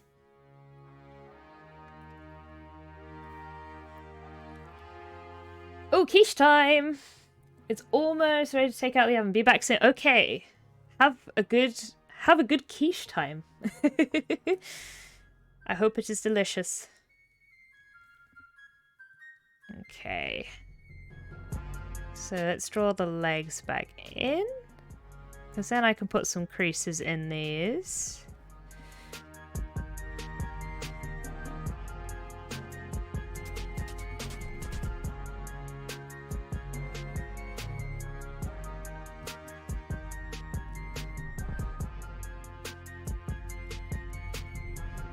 I think maybe it's, yeah. This. That looks better.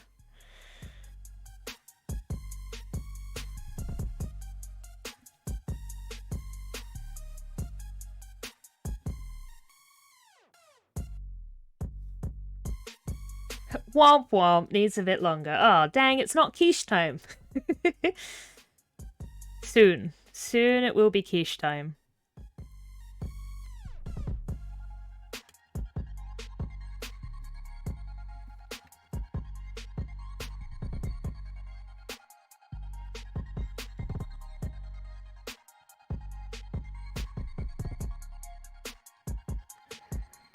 Quiches are always tasty. Ah, I don't doubt it. It has been a good age since I've had a quiche. It is not something that comes up very often.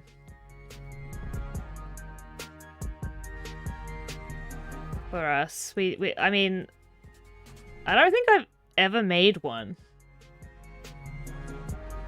Now that I think about it, maybe I should look into that. Ranger was a class I played in Neverwinter. Went with the Hunter path. Ooh, yeah, Hunters have always been the ones that I would probably pick. If I was to do that, do a Ranger. You can send you... Ooh! That does sound good. Maybe I'm more likely to actually try it if I have a recipe. So that could be nice, thank you.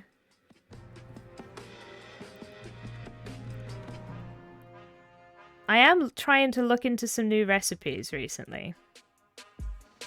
My partner has learned how to make ratatouille. And we've been enjoying that pretty frequently, actually, just because it's a really tasty veggie dish, so it's healthy.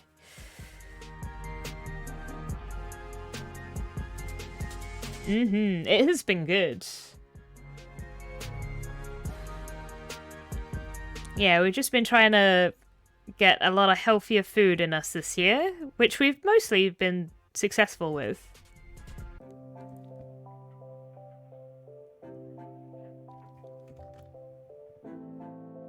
Last year we fell into a lot of bad food habits, so we're trying to fix it.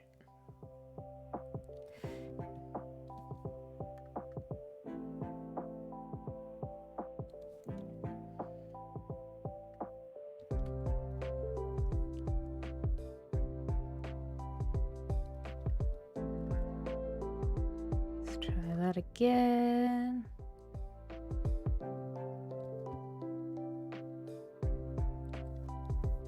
Okay, well this doesn't quite match because I've got... There we go.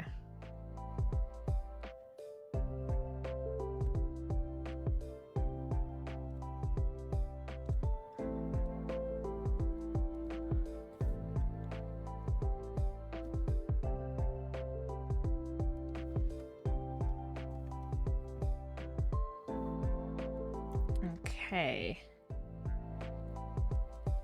So that's the Nita close. So now I'm just going to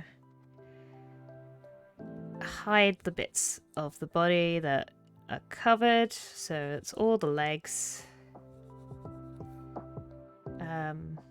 Yeah, just everything everything from here down. So I can just get rid of this. Now, I'm using a mask. I like to do this non-destructively, just in case I ever want to come back to it and like reuse the pose for another character. Which is why I like drawing the clothes separately. Because then I get to recycle poses.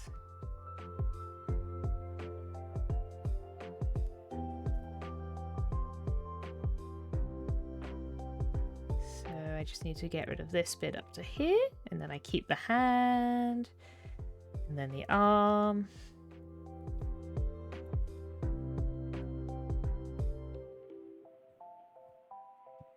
And then we'll get rid of these bits.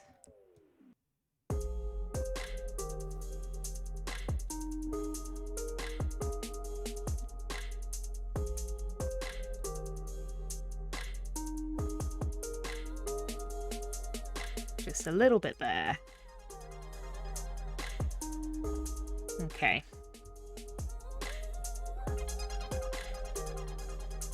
It's relatively clean. And I bump my opacity back up. Hooray! Okay. It's looking good. Just gotta pop a little bit of that back in. There. So I do kind of need to redraw the hat. I think it's okay, because I'm going to redraw it in Illustrator anyway. So let's have a look, just to be happy with it. How do I feel about this? Maybe this line. The rest of it's looking good. The rest of it I'm okay with. It's just this line. Might have a little look at it again.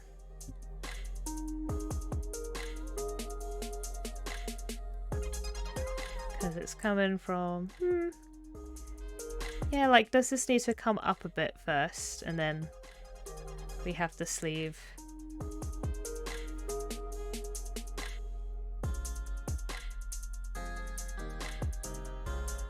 Maybe?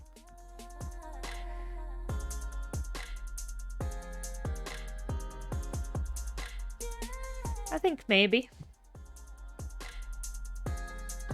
Maybe instead of that, we also want to bring some creases.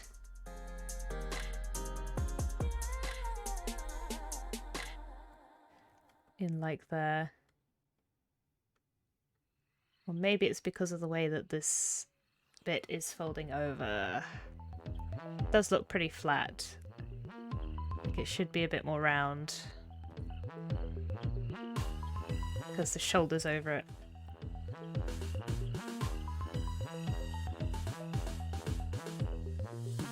Let's flip it back.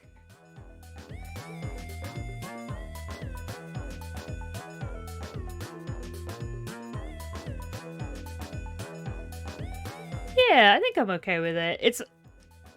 I feel like maybe the arm should be in front of the face, but then I don't get to see the face. So I'm taking liberties there. But I think after all that trouble we had at the start, I'm happy with this pose. And how Astra is looking. So I'm gonna go on a bit of a break. I'm gonna get another drink. I'm gonna have a stretch. I might have some food. I just might have a quick banana. And have energy to continue on in Illustrator. So if you need a bit of a stretch or a drink yourself, it's a good time to go do that now. Because I'm going to go on a 10-minute break. So I will see you all in 10 minutes' time.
I'm back from my break and we're in Illustrator now. And I am going to outline everything in nice smooth vector lines. Then over the break, Pet Mimicbot asked the question, when confronting the villain in a game, do you try to convince them to change their ways or all guns blazing? Shadow, depends on what type of villain. That is true. Some villains are more redeemable than others. Okay. So I'm just gonna come on in here.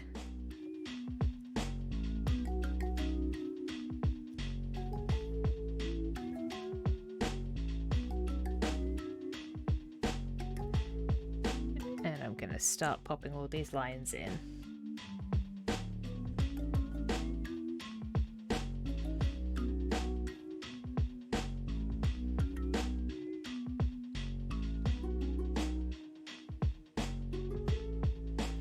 I don't know why I'm doing that, because I want to be using a circle, just to make sure it's round. There we go.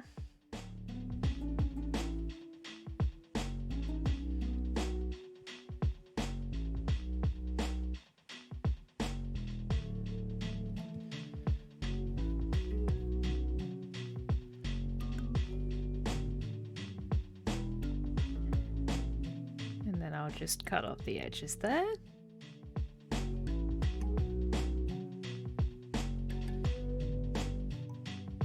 Oh, but before I do that, I'm gonna just duplicate it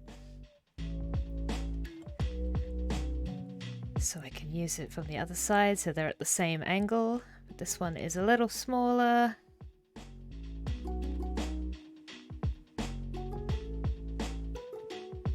Because of the head tilt.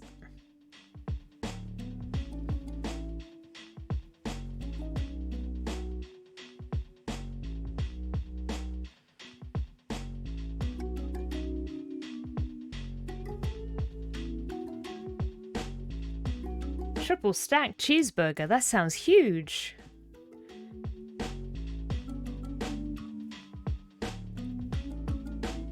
Oh my goodness.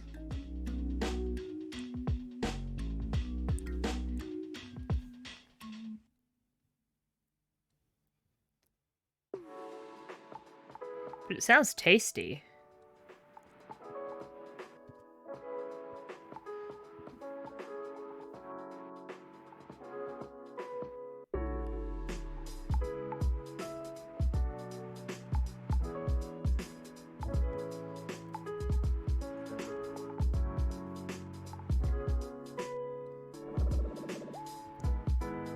Okay, and we get the little smirk in.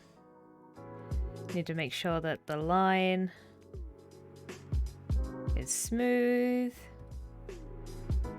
Could be smoother. I think maybe I want to come down. Yeah. Come down a bit. That's a bit better. And then the lips.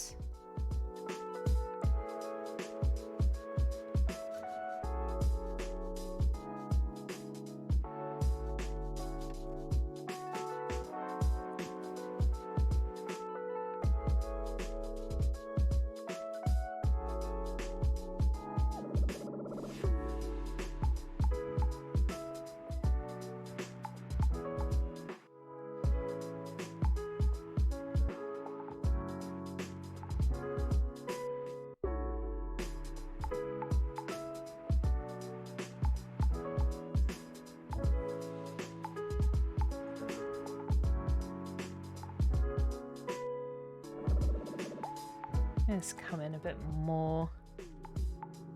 I think I just want that to not curve quite as much as it does, so let's take that down.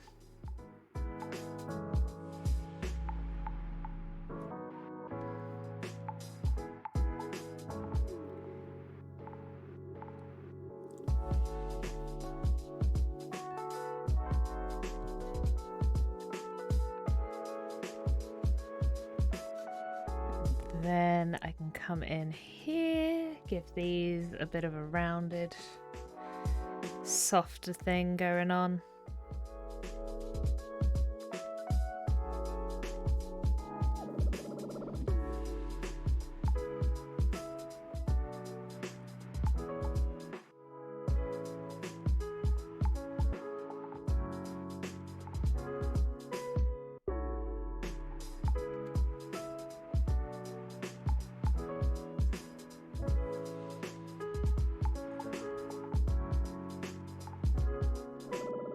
And then, let's see, I'm going to pull this back here, I think.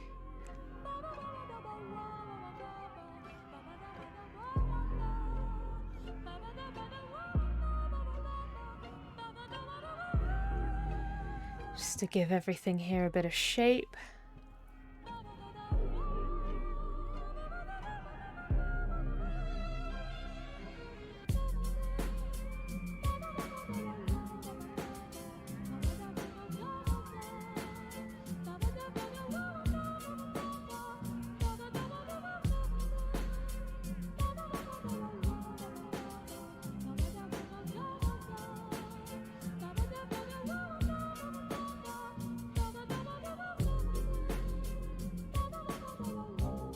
Yeah.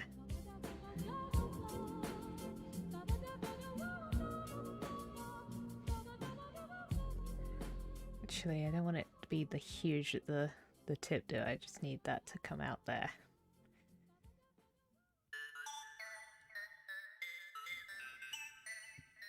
And then I want them to be about the same size, so...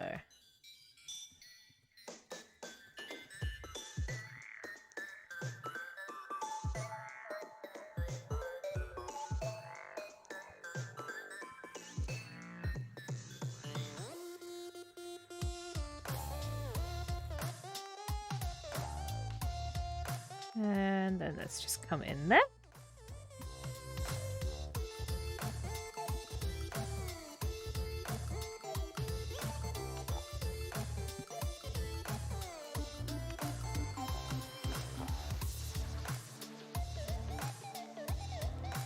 Just gonna take the little extra time to taper all these lines.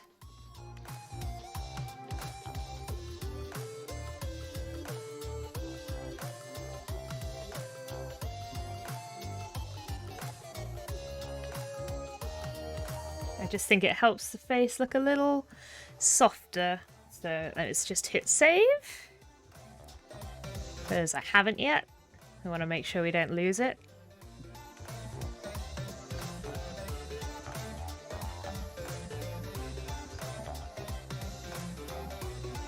I'm gonna need the brows.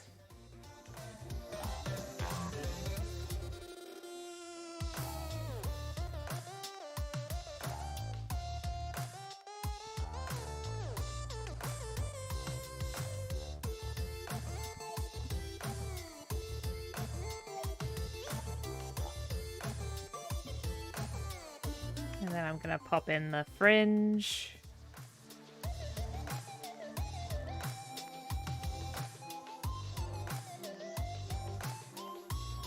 This is kind of why I like working in vectors, because I don't have to keep redrawing until I get the curve correct. I can just adjust as I go. Which has just always been a huge plus for me.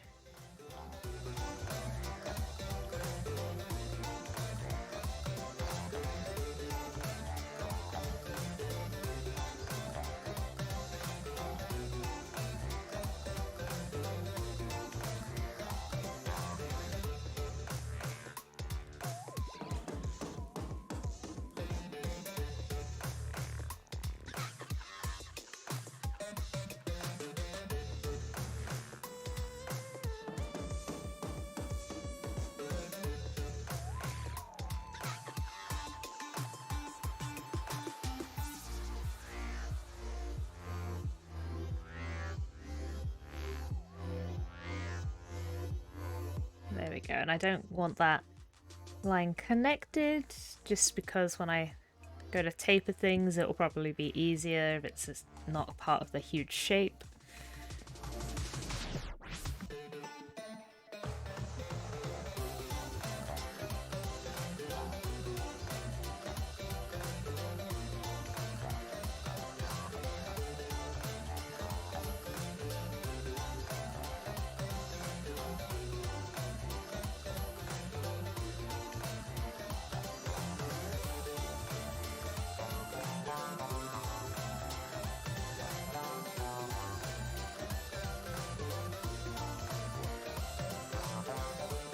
And then I can fix this curve up so it looks a bit nicer.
I think I want to put a taper over here as well.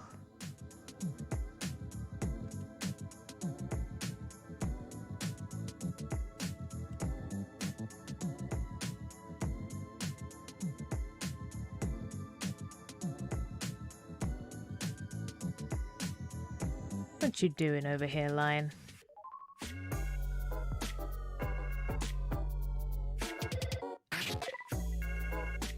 There we go.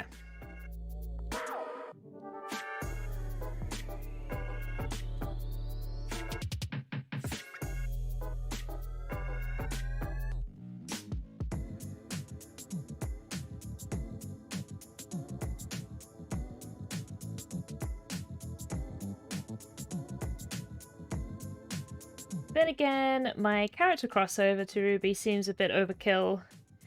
Shadow Silverclaw is the type of Scorpion X Runemaster that would drop kick a dragon and break a horn.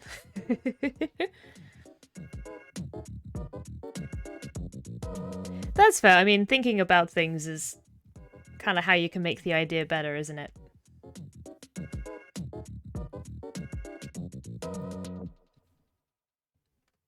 It's okay if you like on the second thought you're like, actually that doesn't work.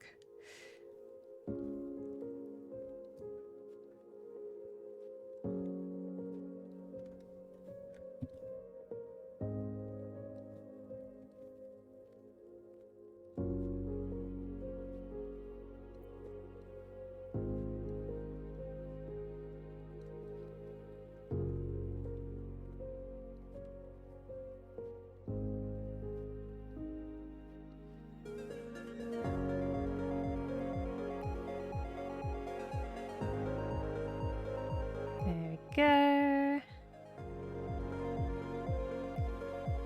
always like doing these little curly bits at the end.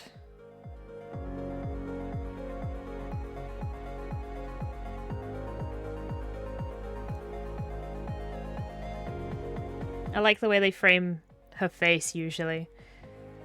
I might on that just bring some of these points up so they're a bit more symmetrical.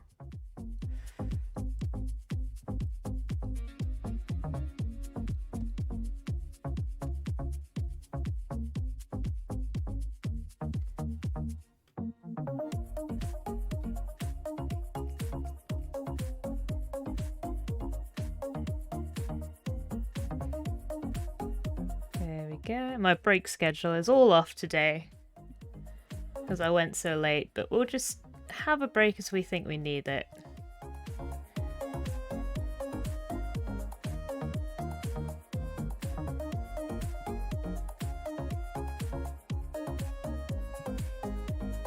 Thinking today I'll probably stream until 2 o'clock my time, which is an hour and a bit left.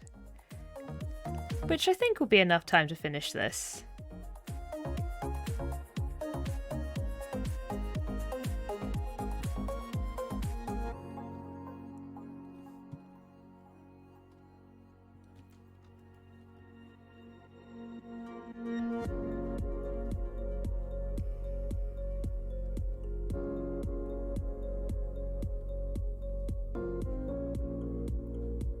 Because the face has a lot of important details, and then when we get to the rest of this, the lines are a lot bigger.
Let's get the rim of this hat drawn in.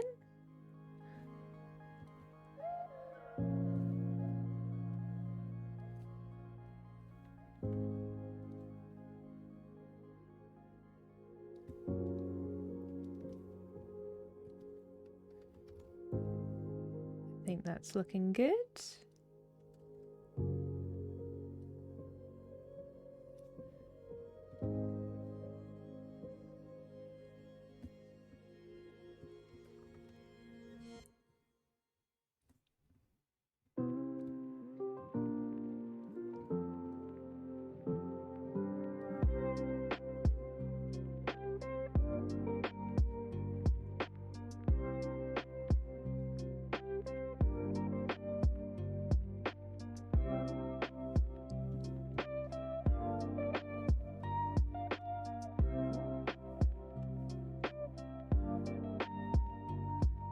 Just a little bit of overlap here that I need to fix.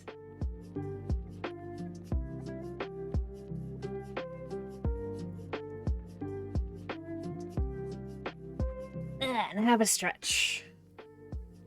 Realize that I'm slouching and sit back up again.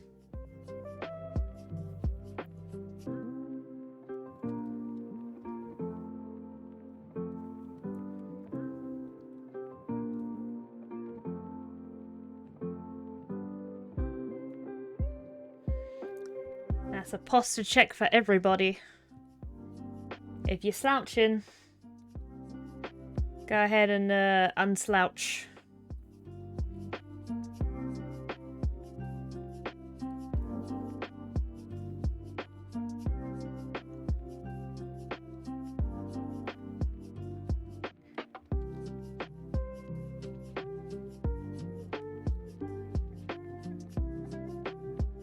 Sometimes you don't realize how slouched you are until it's too late.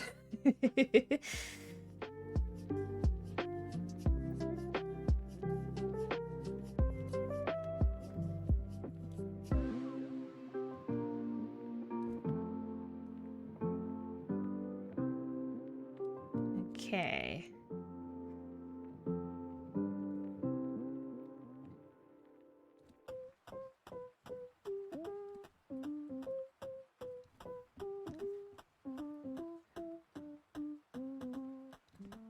This comes around like this.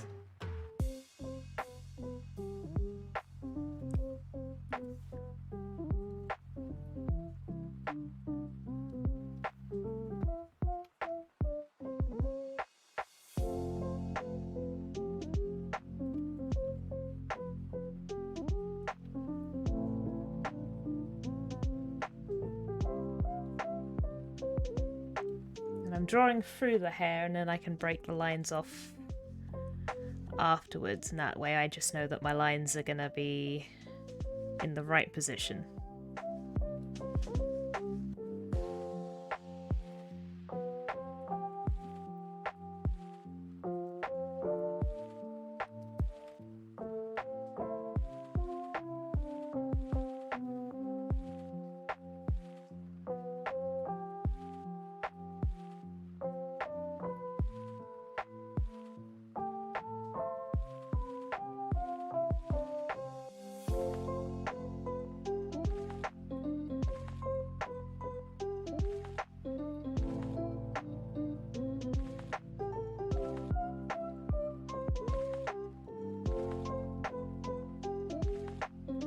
Let's taper these two.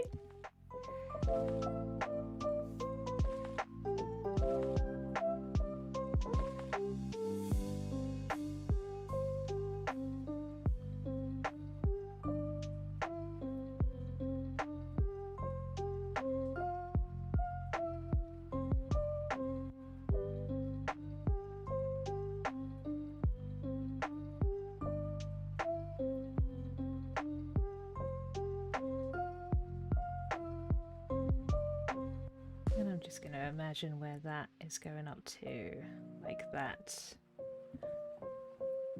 just to get the curve.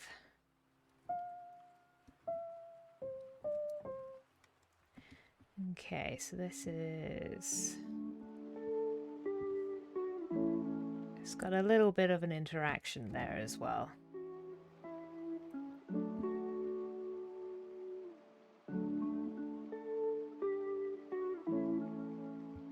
I didn't draw it, but there should be a line for the neck.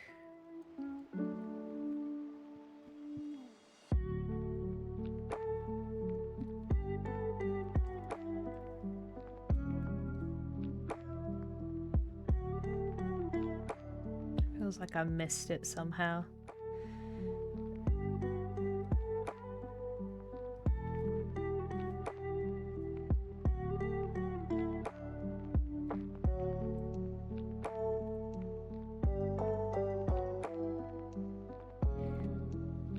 It's a bit too thin.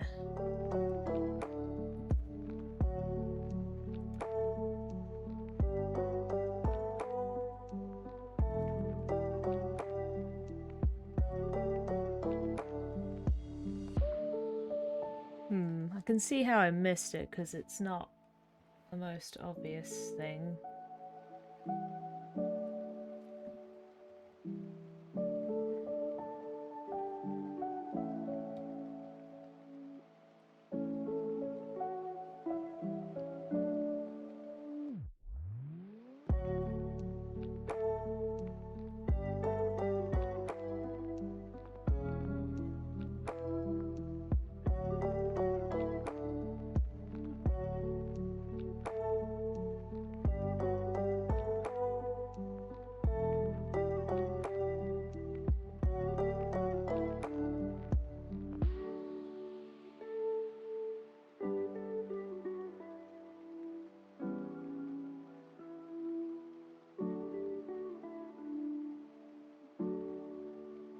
That's a bit better.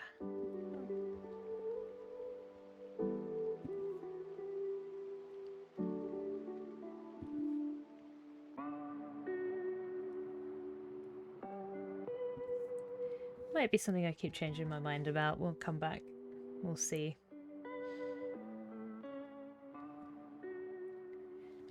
Was thinking about making Shadow Silverclaw's age 107 in the lore of the story. Scorpionkin can live up to 600 years. And Runemeisters get a bonus 400 depending on what race they are. It depends on, yeah, I mean, when it comes to long races with longevity, you always have like, what age of maturity is it, and how long they live depends on, I guess, like the attitude of the character as well then, like are they considered young?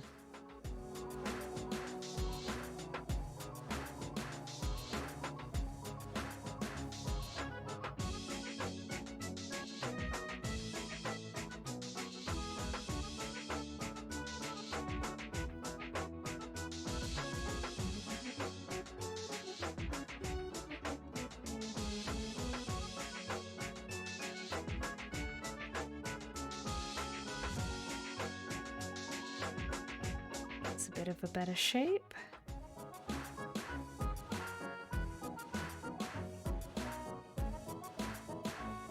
Got a line for the shirt.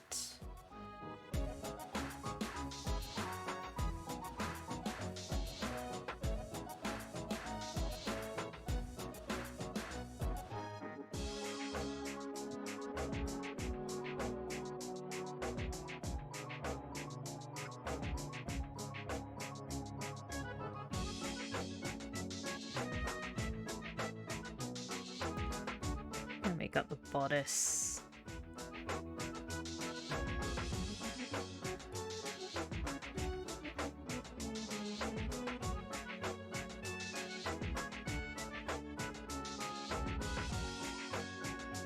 And we got this other line in here for like the seam, which I'm gonna make that thin.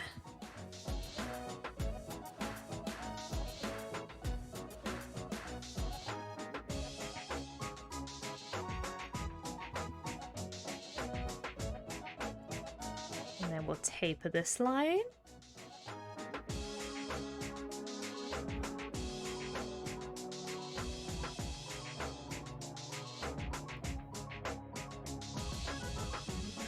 I don't like that being as harsh, so I'm just gonna maybe round that off. Maybe I'll do something else with it. Just bring it down.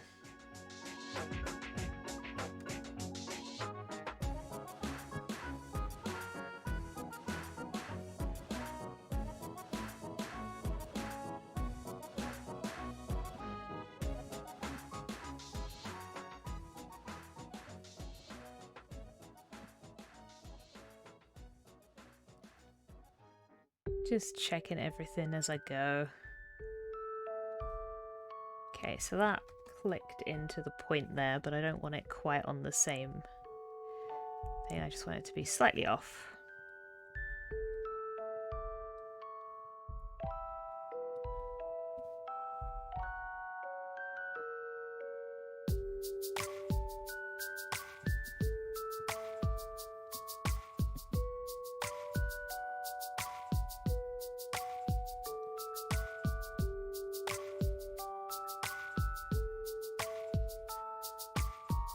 There we go.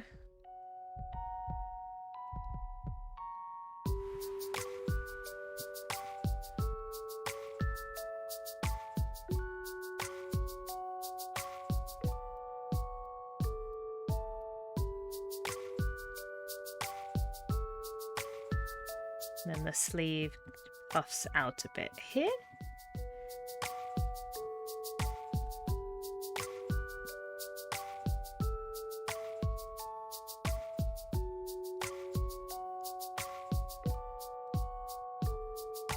Like a bulb shape.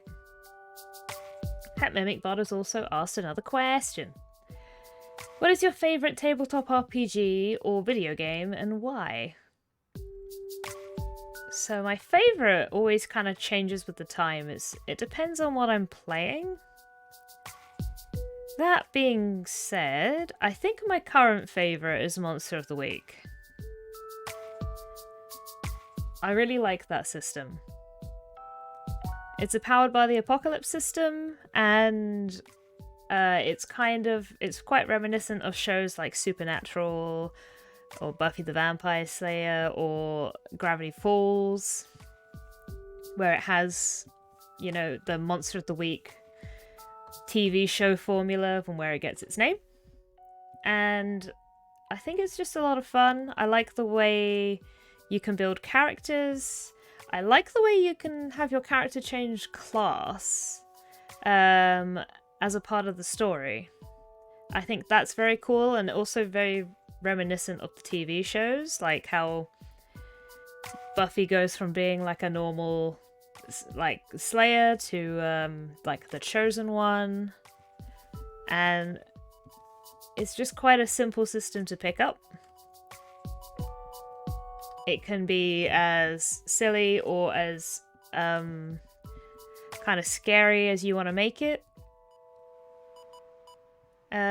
I just think there's a lot of good things going for it. So that's my current favourite tabletop RPG.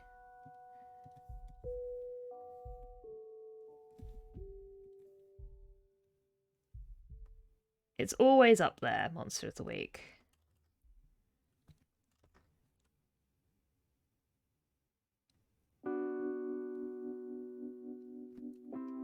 Come on. Let me grab this.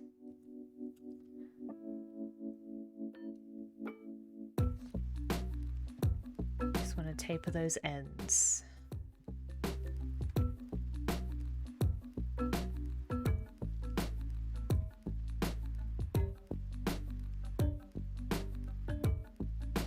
Okay. This neckline is still annoying me.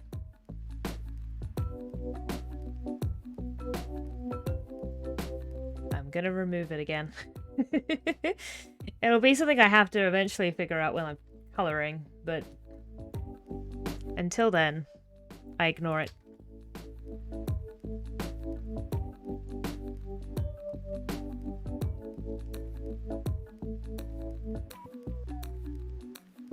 I feel like it's how the shoulder is around the face. I feel like maybe the shoulder needs a bit of an adjustment.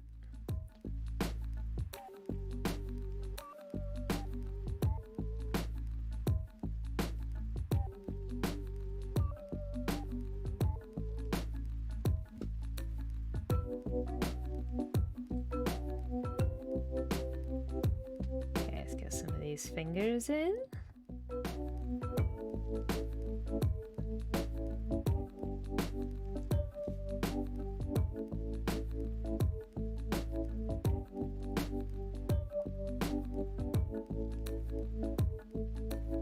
That little finger that's just kind of poking out there.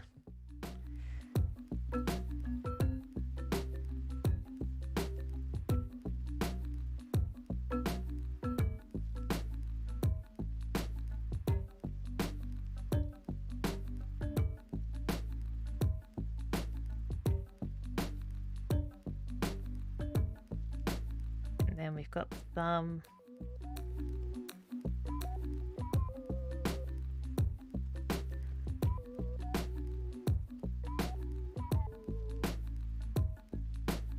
I'm gonna just take that in.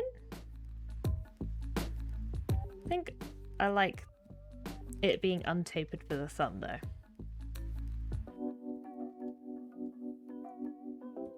How are we looking? We're looking good. Looking neat. Might want to give those eyebrows some shape because they are just a still line, so let's just give them a bit of a thicker start there.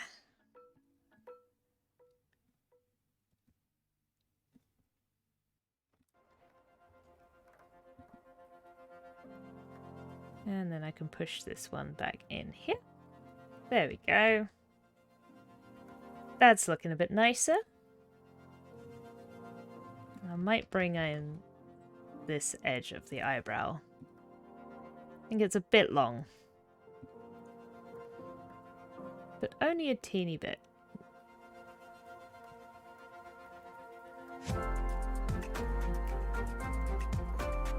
Hydrate, thank you very much.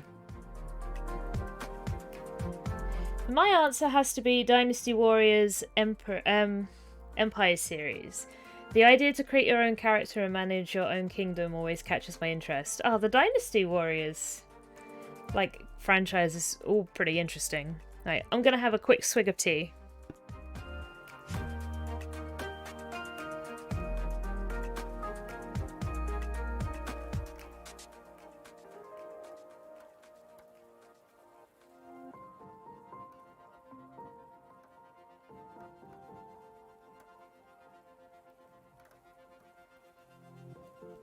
Nom nom nom nom.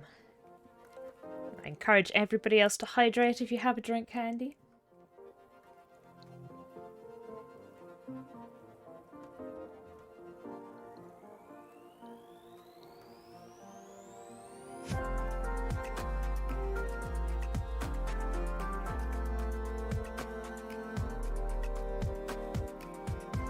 Yeah, I had the sleeve a lot puffier here. I think what I'll do then is take this out retroactively.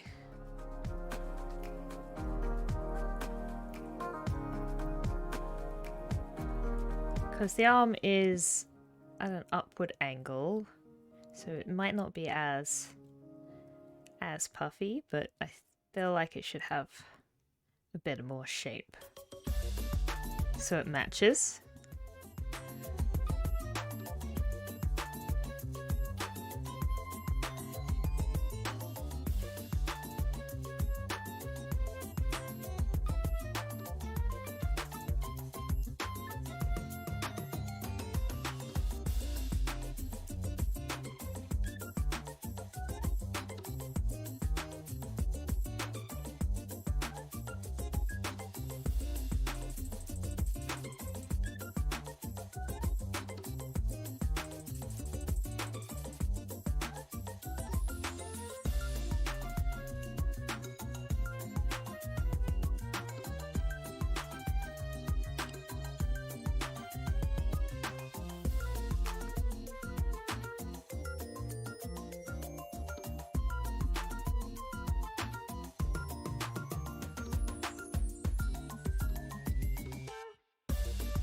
Just pop that out there.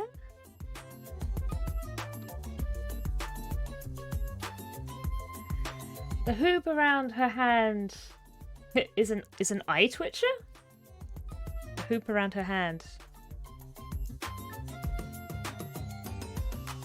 To you anyway. How so? Like, I mean, I'm a bit confused.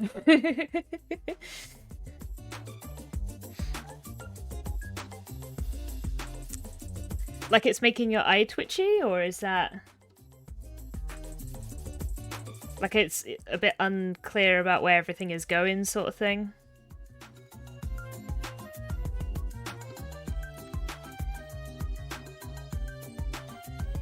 So I can always try and clear it up.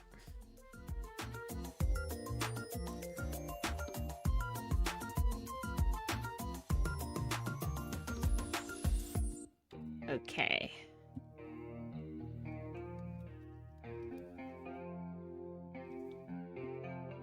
Got some of these lines. Oh yeah, and the one through the hat, that needs fixing.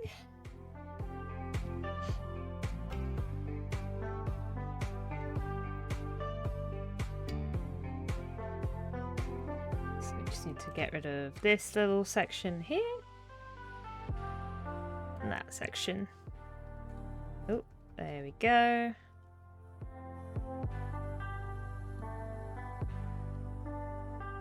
Yeah, and that matches.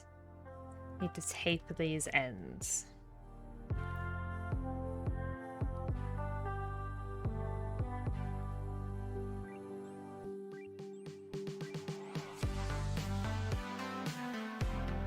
Brilliant.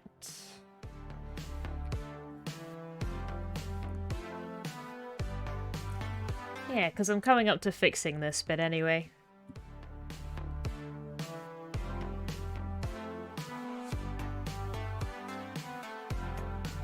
It might be clearer once the vector lines are in.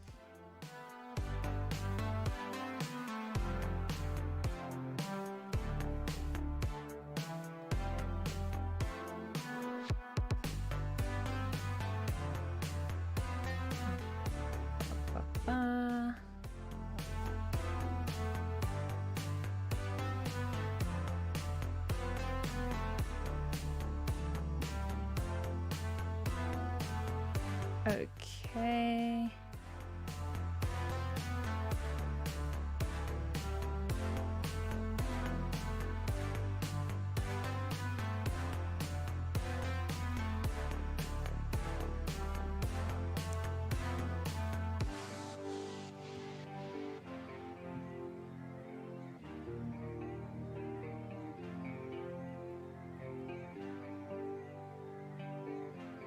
Oh, no, let's move this down.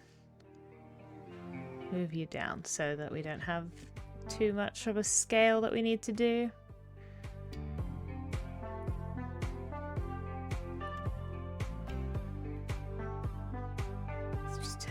off for a second.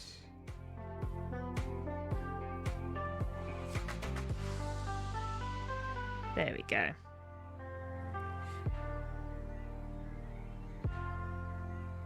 The Spanish has a half-sphere dome around the hand. Just triggers to organize everything part of me. Ah, okay. Is it more that it doesn't follow like any rhyme or reason? Or like an existing style, I guess.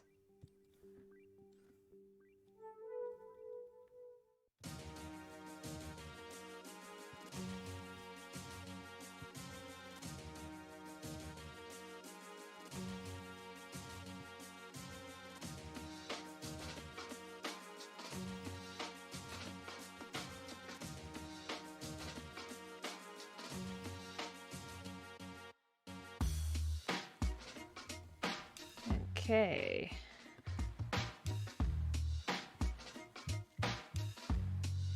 Let's get those lines in.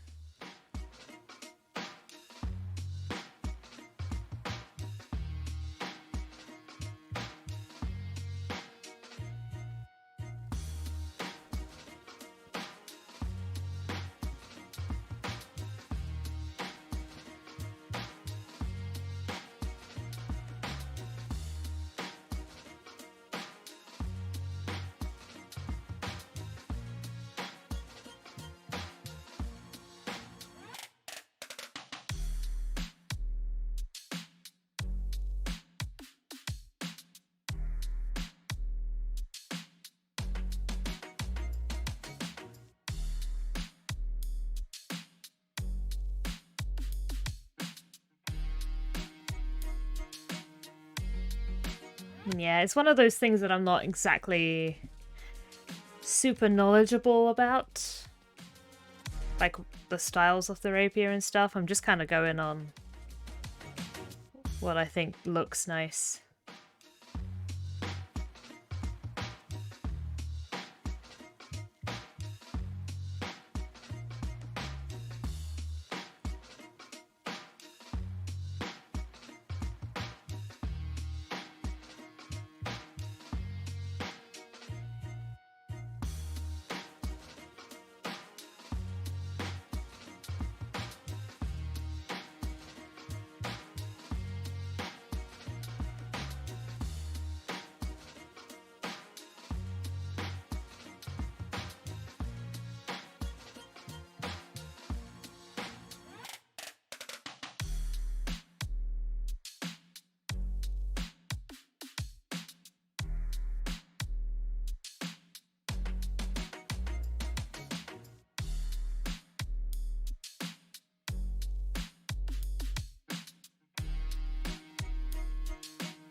But the time has gotten away from me, hasn't it?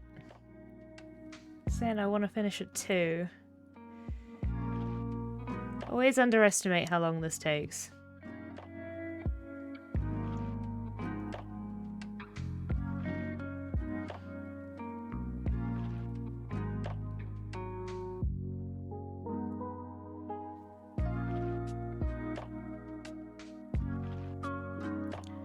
Might just end up doing the lines today then. Maybe no colour.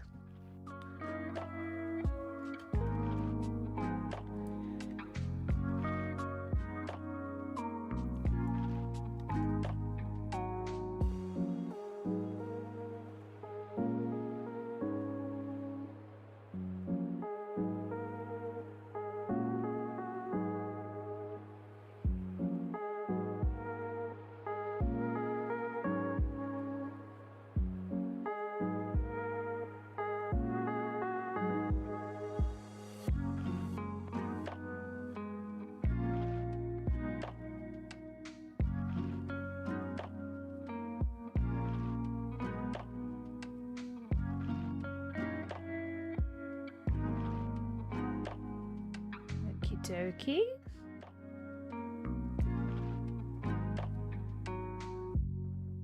I like that. That's looking good. That line's a bit thick though. What's happened over here?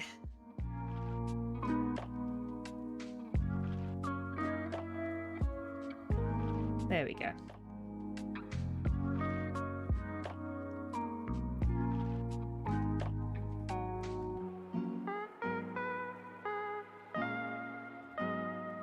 I can come back to this. I'll leave it plain for now.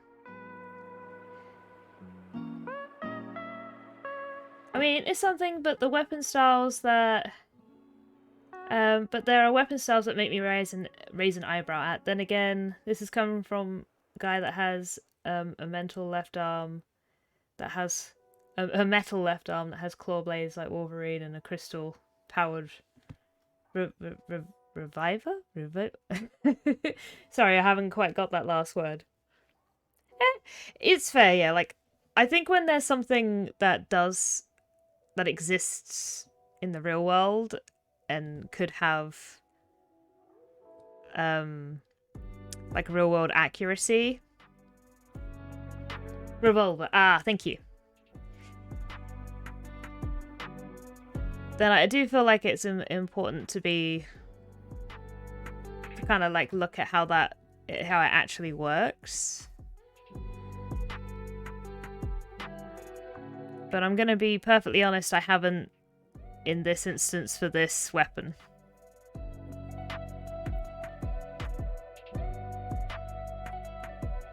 But I can have another look.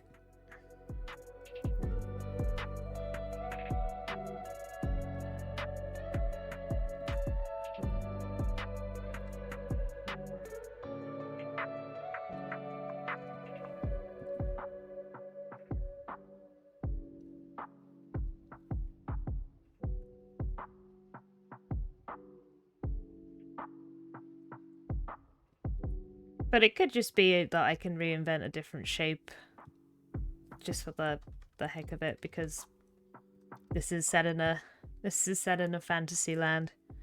That's always my excuse. I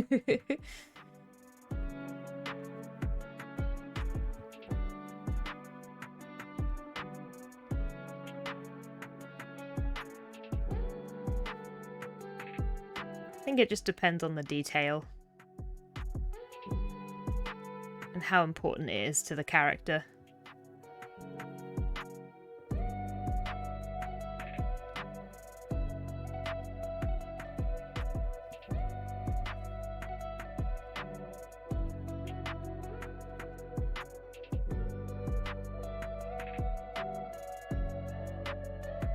Like, this rapier isn't the magical rapier Raven's brand, so I don't feel like it needs to have a particular look, so I could just leave it plain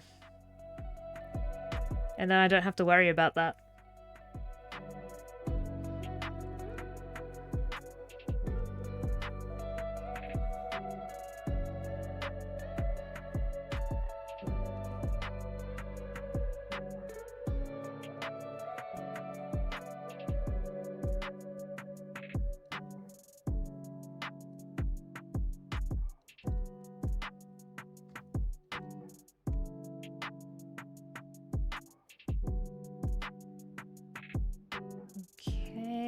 There's a little bit of hair over here.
Okay.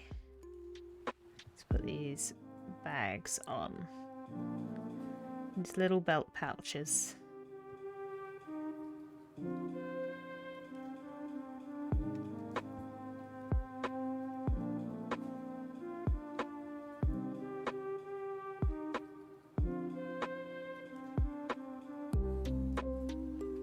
Still think the half ball looks good on the top part.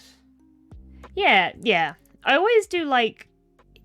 I do always like hearing if people have knowledge and I've drawn something slightly wrong. I'm always happy for people to let me know that sort of thing.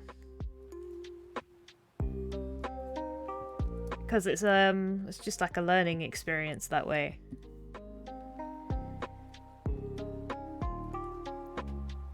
Oh, the handle, yeah. No problem.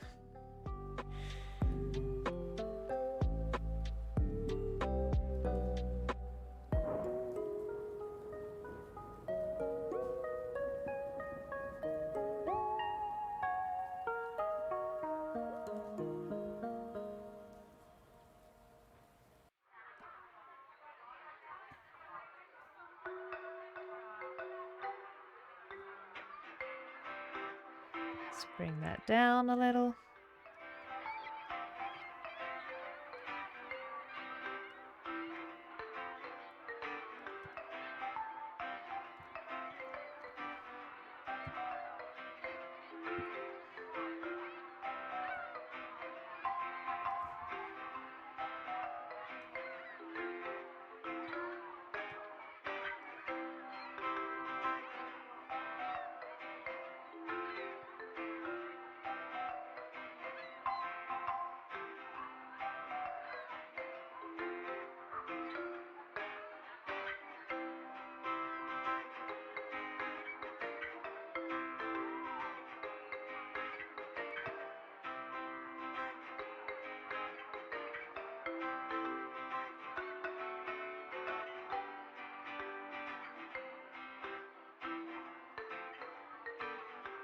Okay.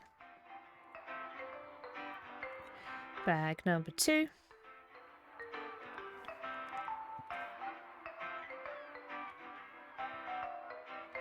I guess pouch. More of a pouch than a bag, but...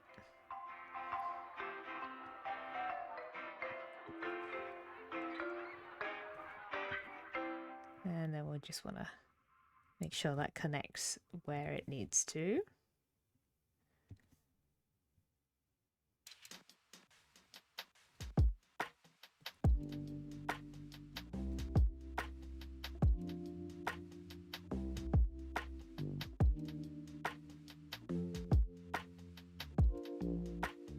There we go.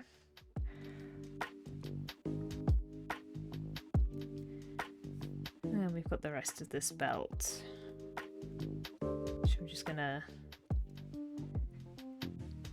draw straight, and then we'll curve the edges in a second.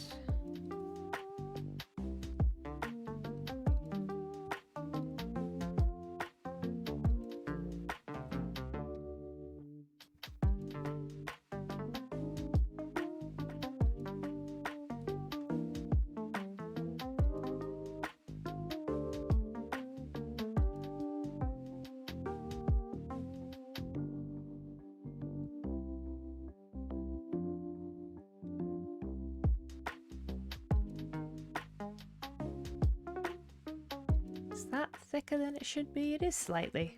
There we go.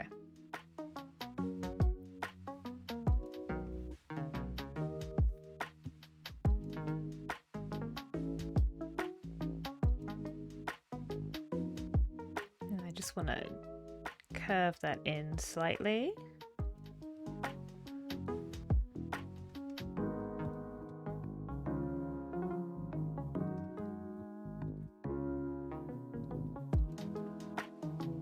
Not that much. Just want to move it up a little bit, but not much.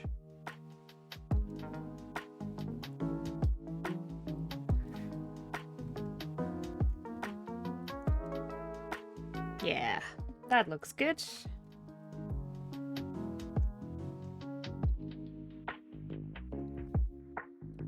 And then connect the belt up.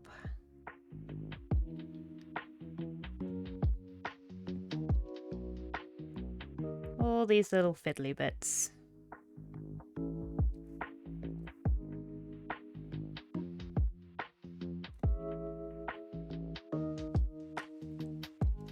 It's all good practice for when I get some more commissions in, I think. Just want to make sure I get all the, you know, all of those done right.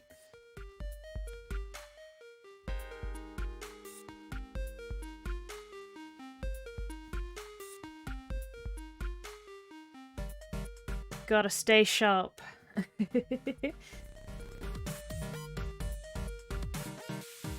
So Shadow is only half as strong compared to his father, Thardrix Silverclaw.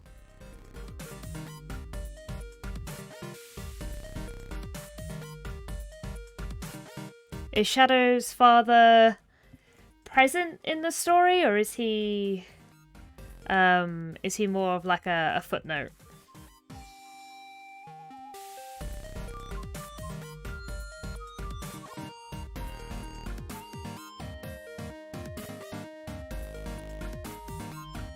Let's put some little holes in for the belt.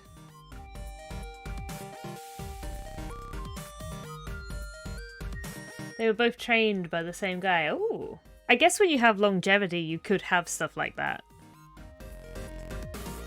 You could be a mentor for a few generations, which would be cool.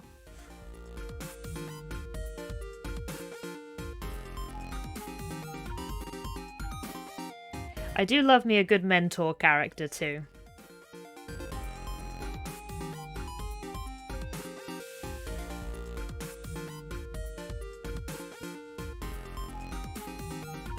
Like a good solid mentor, or maybe even just like a mentor who's like a washed up hero. That's a trope I also like a lot.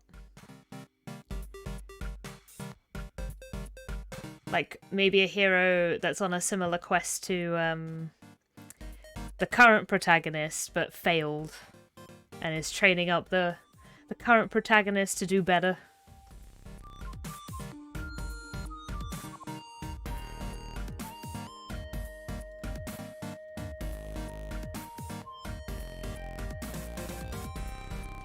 Cool, okay, yeah, no, this is looking okay. This is looking good. I feel like I just need to get rid of this if I'm not putting the rest of the spirals on, because that does not make any sense.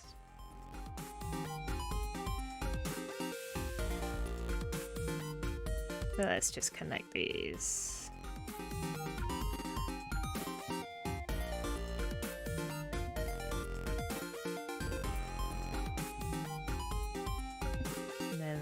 Try and let's just get rid of these so they're not as wonky.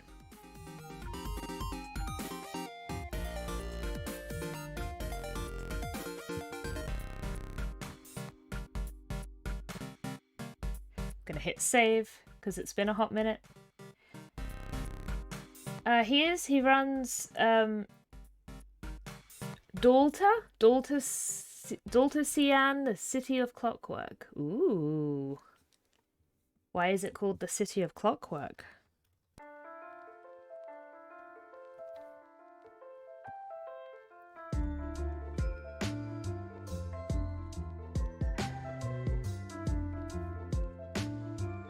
Intriguing.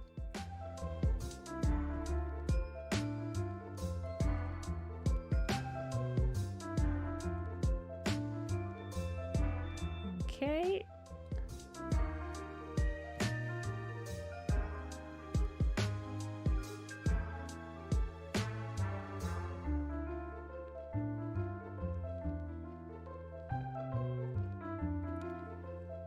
Let's get some of these legs drawn in.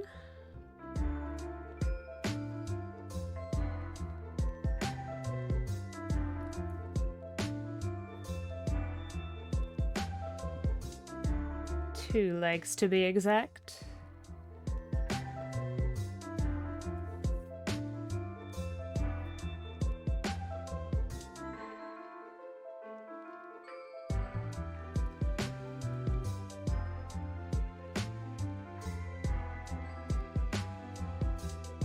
Just taper that knee.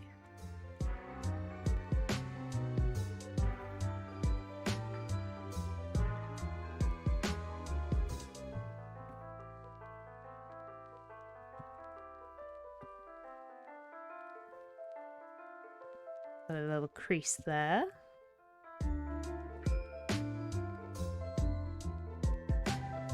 And another 2 here. These ones are smaller, so I'm gonna just make them thinner as well.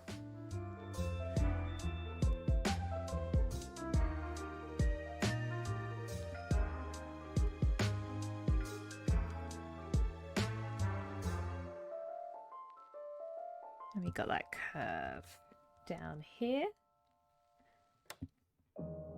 So this is the thicker part of the line. And then that goes down there. We have our knee. And all the creases that go around the knee.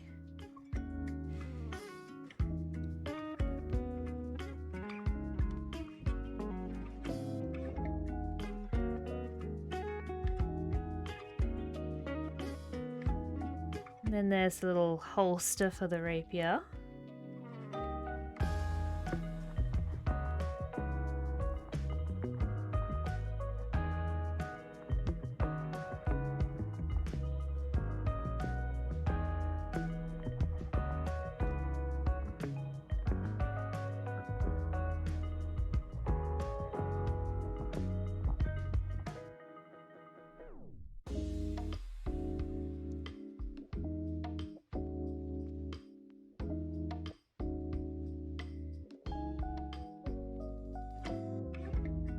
And having a stretch.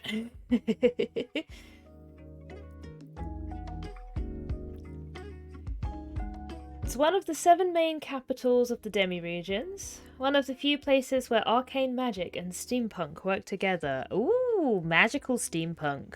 That sounds rad. Rad subtitles, not bad.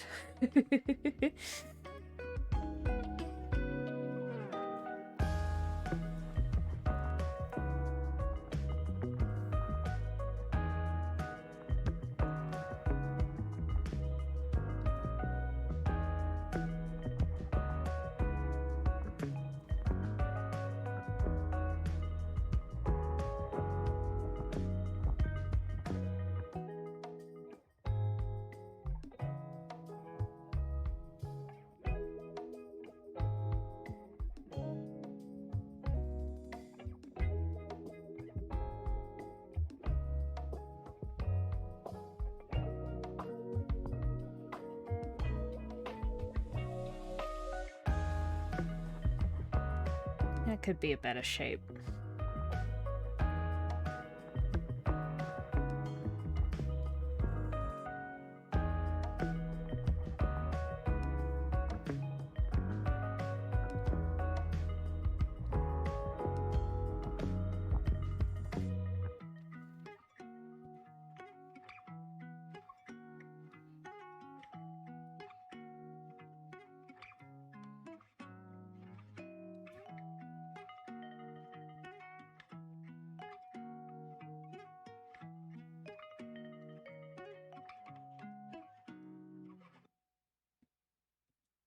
Okay.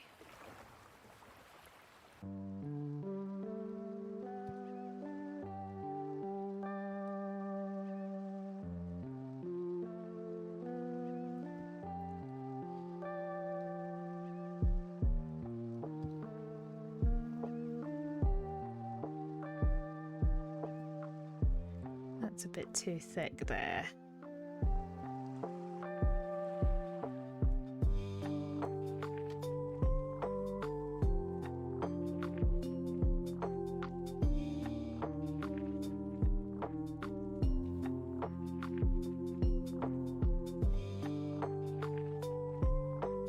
Still a teeny tiny bit too thick. Let's just bring it down.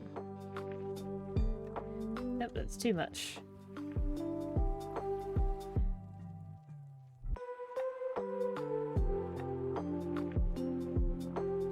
There we go.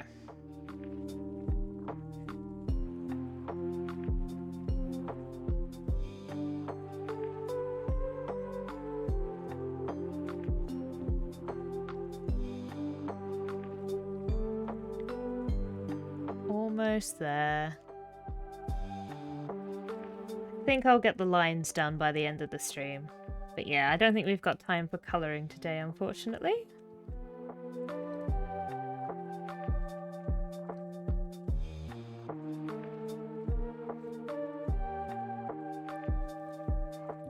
But we'll have a nice, like a nice looking finish, I think, with the lines.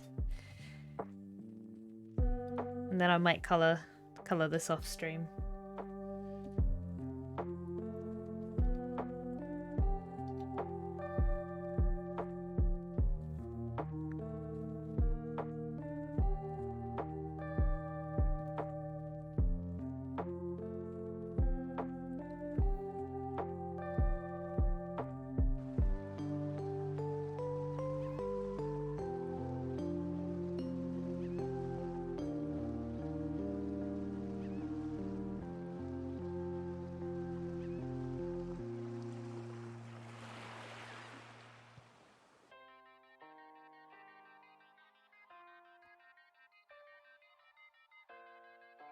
Just have the other leg and the other... Yeah, just the other leg and this boot left.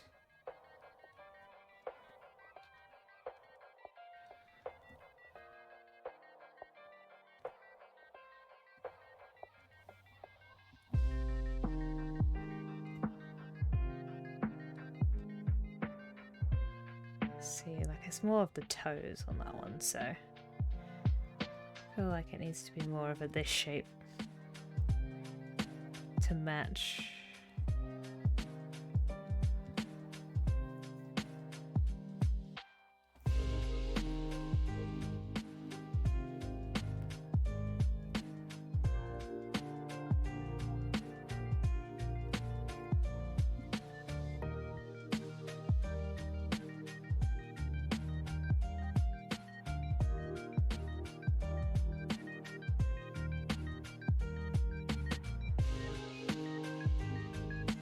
How are we looking? Nice. I actually don't like those though, so I'm gonna get rid of those. Last leg! On the last leg.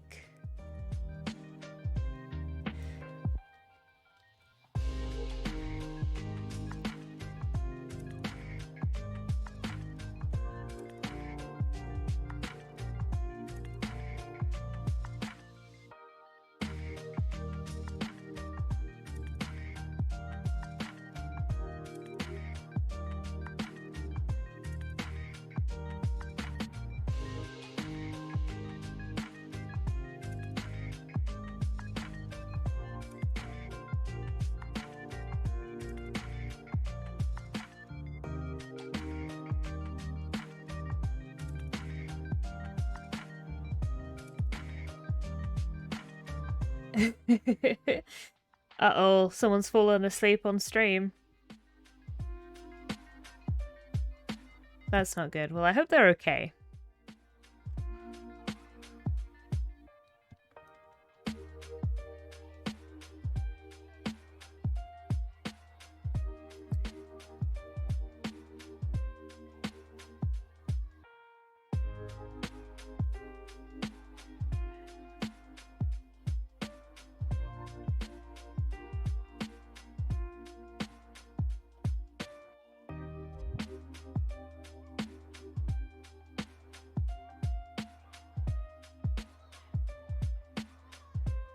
This needs a bit of a curve as well. Yeah.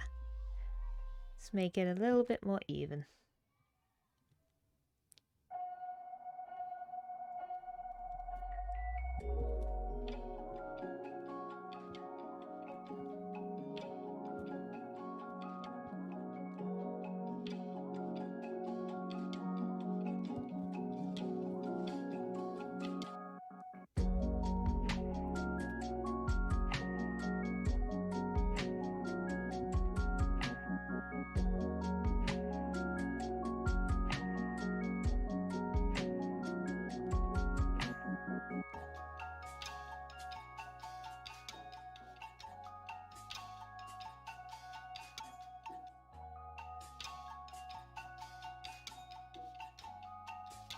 Okay.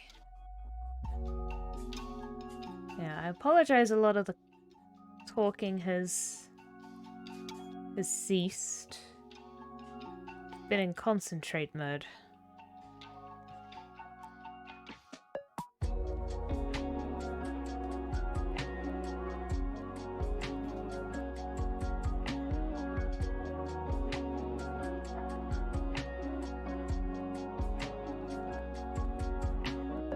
But we're almost there.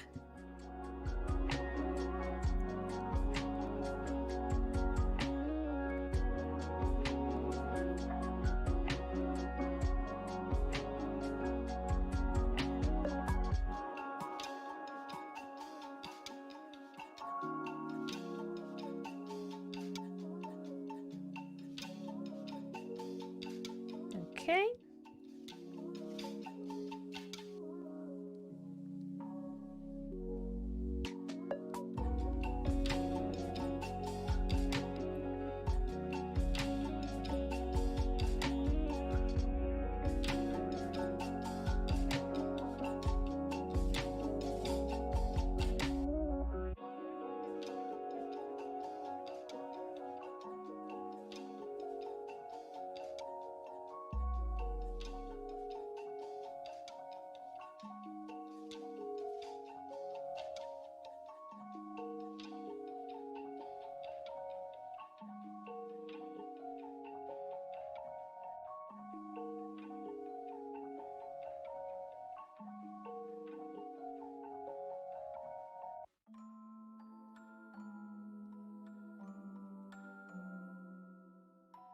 A little taper there.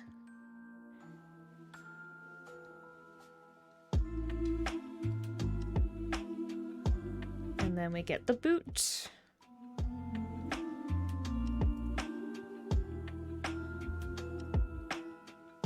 Pop that on there. Fix up the curve a little bit.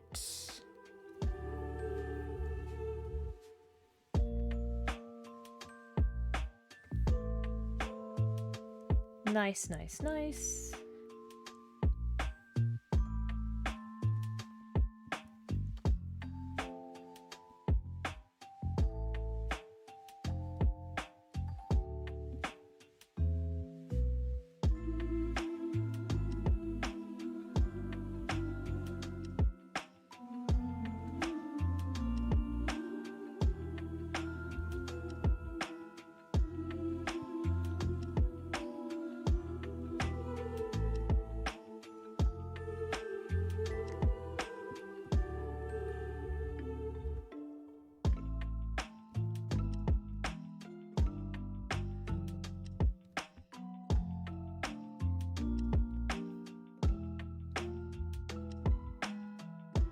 Get this long line for her leg.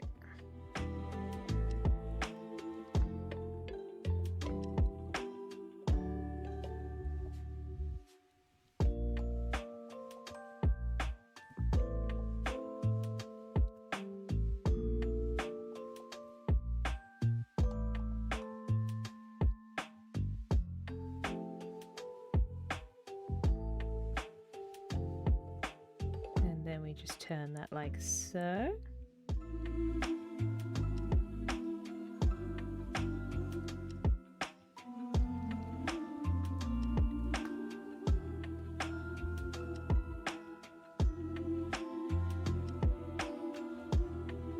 I actually don't think I need that point here. I think I just need to break this.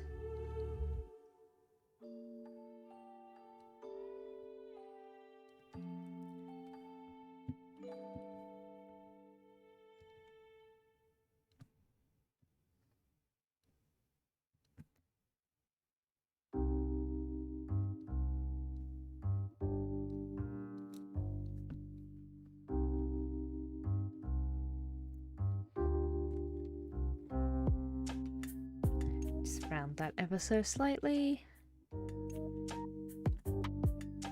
then we've got just the edge where the toes are.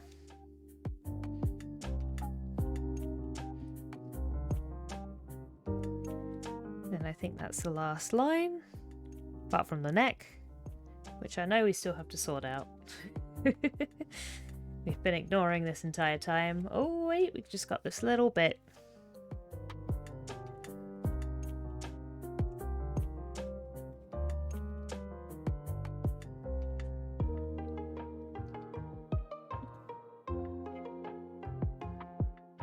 Okay.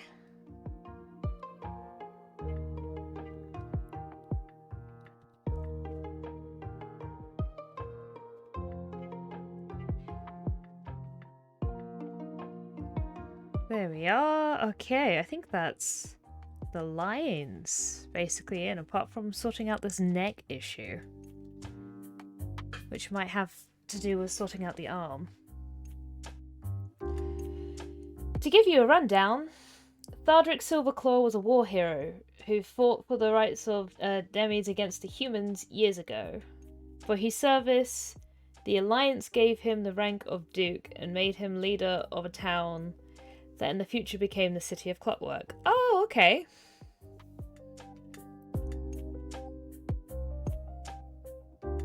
Cool. So that's like your character's dad, right?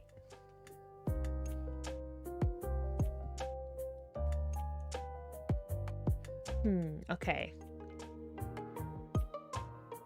So I'm looking at this neck. I want to just fix that and then I can say we're done because I like the way all of my other lines are going. Yeah, oh, cool. Morning from the East Coast, US. Hello, mates of fate. How are you doing? Welcome on in. I'm glad you could join. It is not... I know it's not a great time zone for you guys.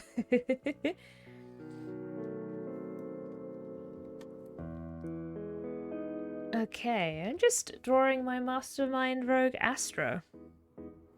Just trying to fix the neck because I know that the necks could be a bit better.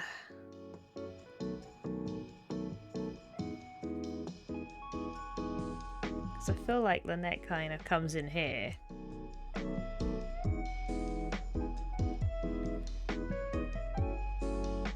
And that maybe instead of this being like the other side of the neck, I need to think of it as the hair. Kind of just coming over a little bit behind the ear. Because yeah, I mean, that is way too close, I've got to be honest. That I think was what I was going for at some point.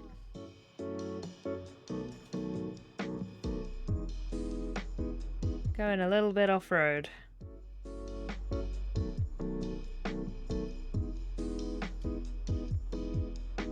How are you doing? How are you doing, mates of fate? What have you been up to?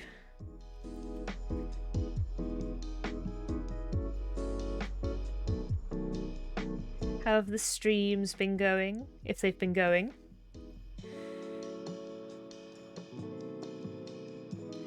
Yeah, I don't know if I want to bend that. Don't think I do, at least that much. Because really I'd be thinking... I'll put this back in.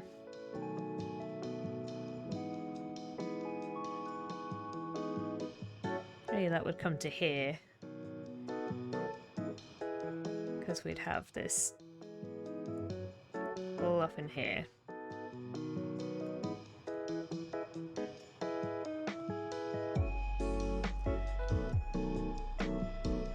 Maybe not even that much of a thing, in which case I just might need to work on the collar a bit, because it does look a little bit high now that I think about it.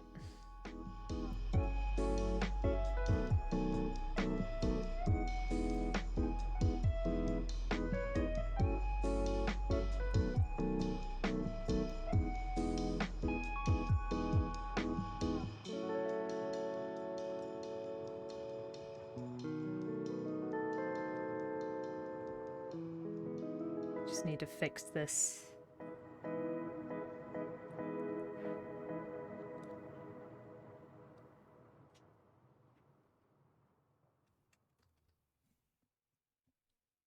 Doing okay, my dude. Planning a Kids on Bikes charity one-shot for next month. Oh, that is fun. What charity are you supporting, or is that still undecided? I need to look into Kids on Bikes because it seems very cool. I've kind of always just stuck with Monster of the Week because I feel like there's a lot of similarities. But it would be nice to check it out.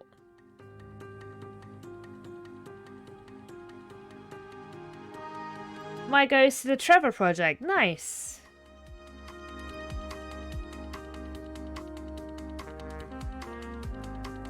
That is a good one.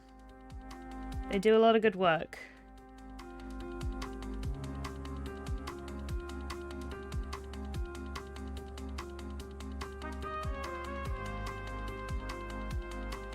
And then we can increase that back up here. Let's make sure it's not too much bigger than it needs to be.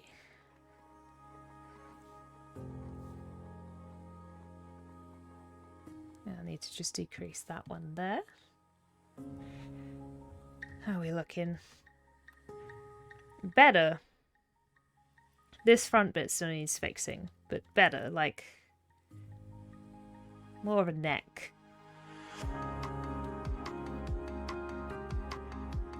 And I just think it's because it's so straight.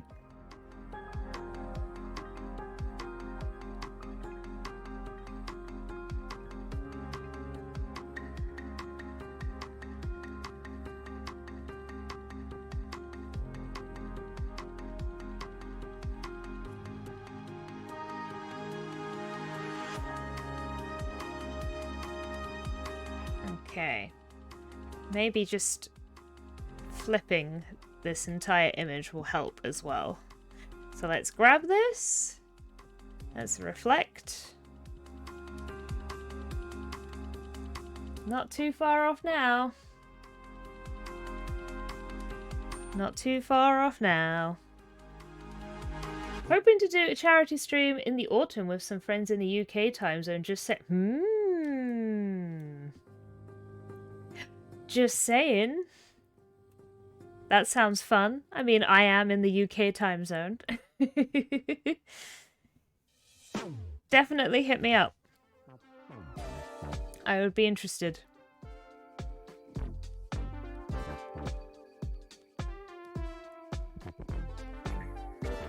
I would be very interested. Okay. I'm thinking I might just move this arm. Which is what I was saying before, and call it a day.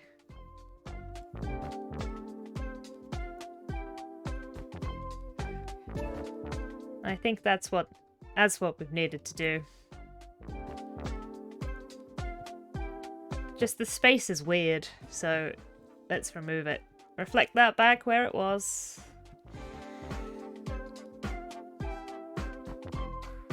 Yeah! Hooray! Yeah, whenever time zones can actually be arranged, it's always really, really nice. I think because I moved that in, I might just need to move like this bit in ever so slightly. So I might just redraw the line from here. Just because moving it in will be a pain, so... I feel like it just needs a little bit of a zhoosh.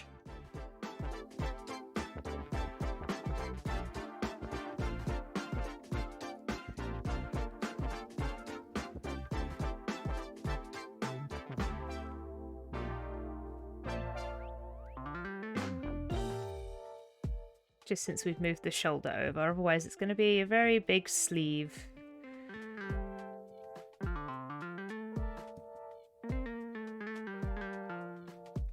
There we go.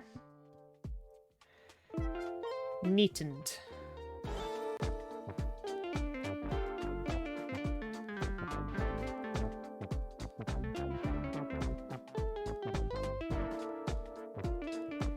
Okay. Gosh, I think we might have actual lines done. Hooray! I'm pretty happy with this, considering this has been this pose has been a struggle today. But we've done it. I'm gonna come in a bit more, try and frame it the best I can. And yeah. Hydrate! Thank you very much for the hydrate.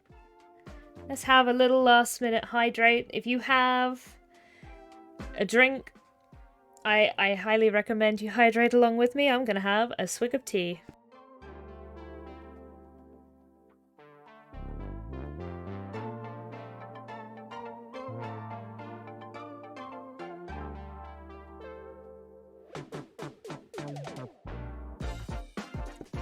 Nom nom nom nom nom nom nom. Thank you very much. It's looking really good. Thank you, Penguin Queen. Hydrating with my coffee. Yeah. It's coffee time. Okay. So I need to wrap it up here, unfortunately. I'm gonna have to colour this off stream, but I'm glad that I got the lines done because it was just such a struggle, and I'm really happy that I like the way this looks, and I think Astra's got a lot of personality going on in her face. I think this shows her off nicely. She's sassy, but also competent. So, thank you. Let's see who is around to raid right now. There isn't really many people on, so do you know what? I think we'll just end for today. We'll just end, and I will be streaming next on Thursday, I think. So Thursday the 9th at 7 AM GMT time zone. Mesmer Art, been a lurker for this stream, but thanks for the stream today. Love the chill vibes and start today. No problem, Mesmer Art. Thank you for the lurk. Thanks for the stream. All welcome, my friends. All welcome. So yes, next stream, Thursday the 9th, very early, 7 AM GMT time, but we will be streaming again on Sunday, next Sunday, if that's too early. Oh, I've also started posting my streams to YouTube. So if you want to just catch up and just vibe, they're on YouTube now. You can find the link in my card in my about section. Yeah, that's just a thing I've started doing.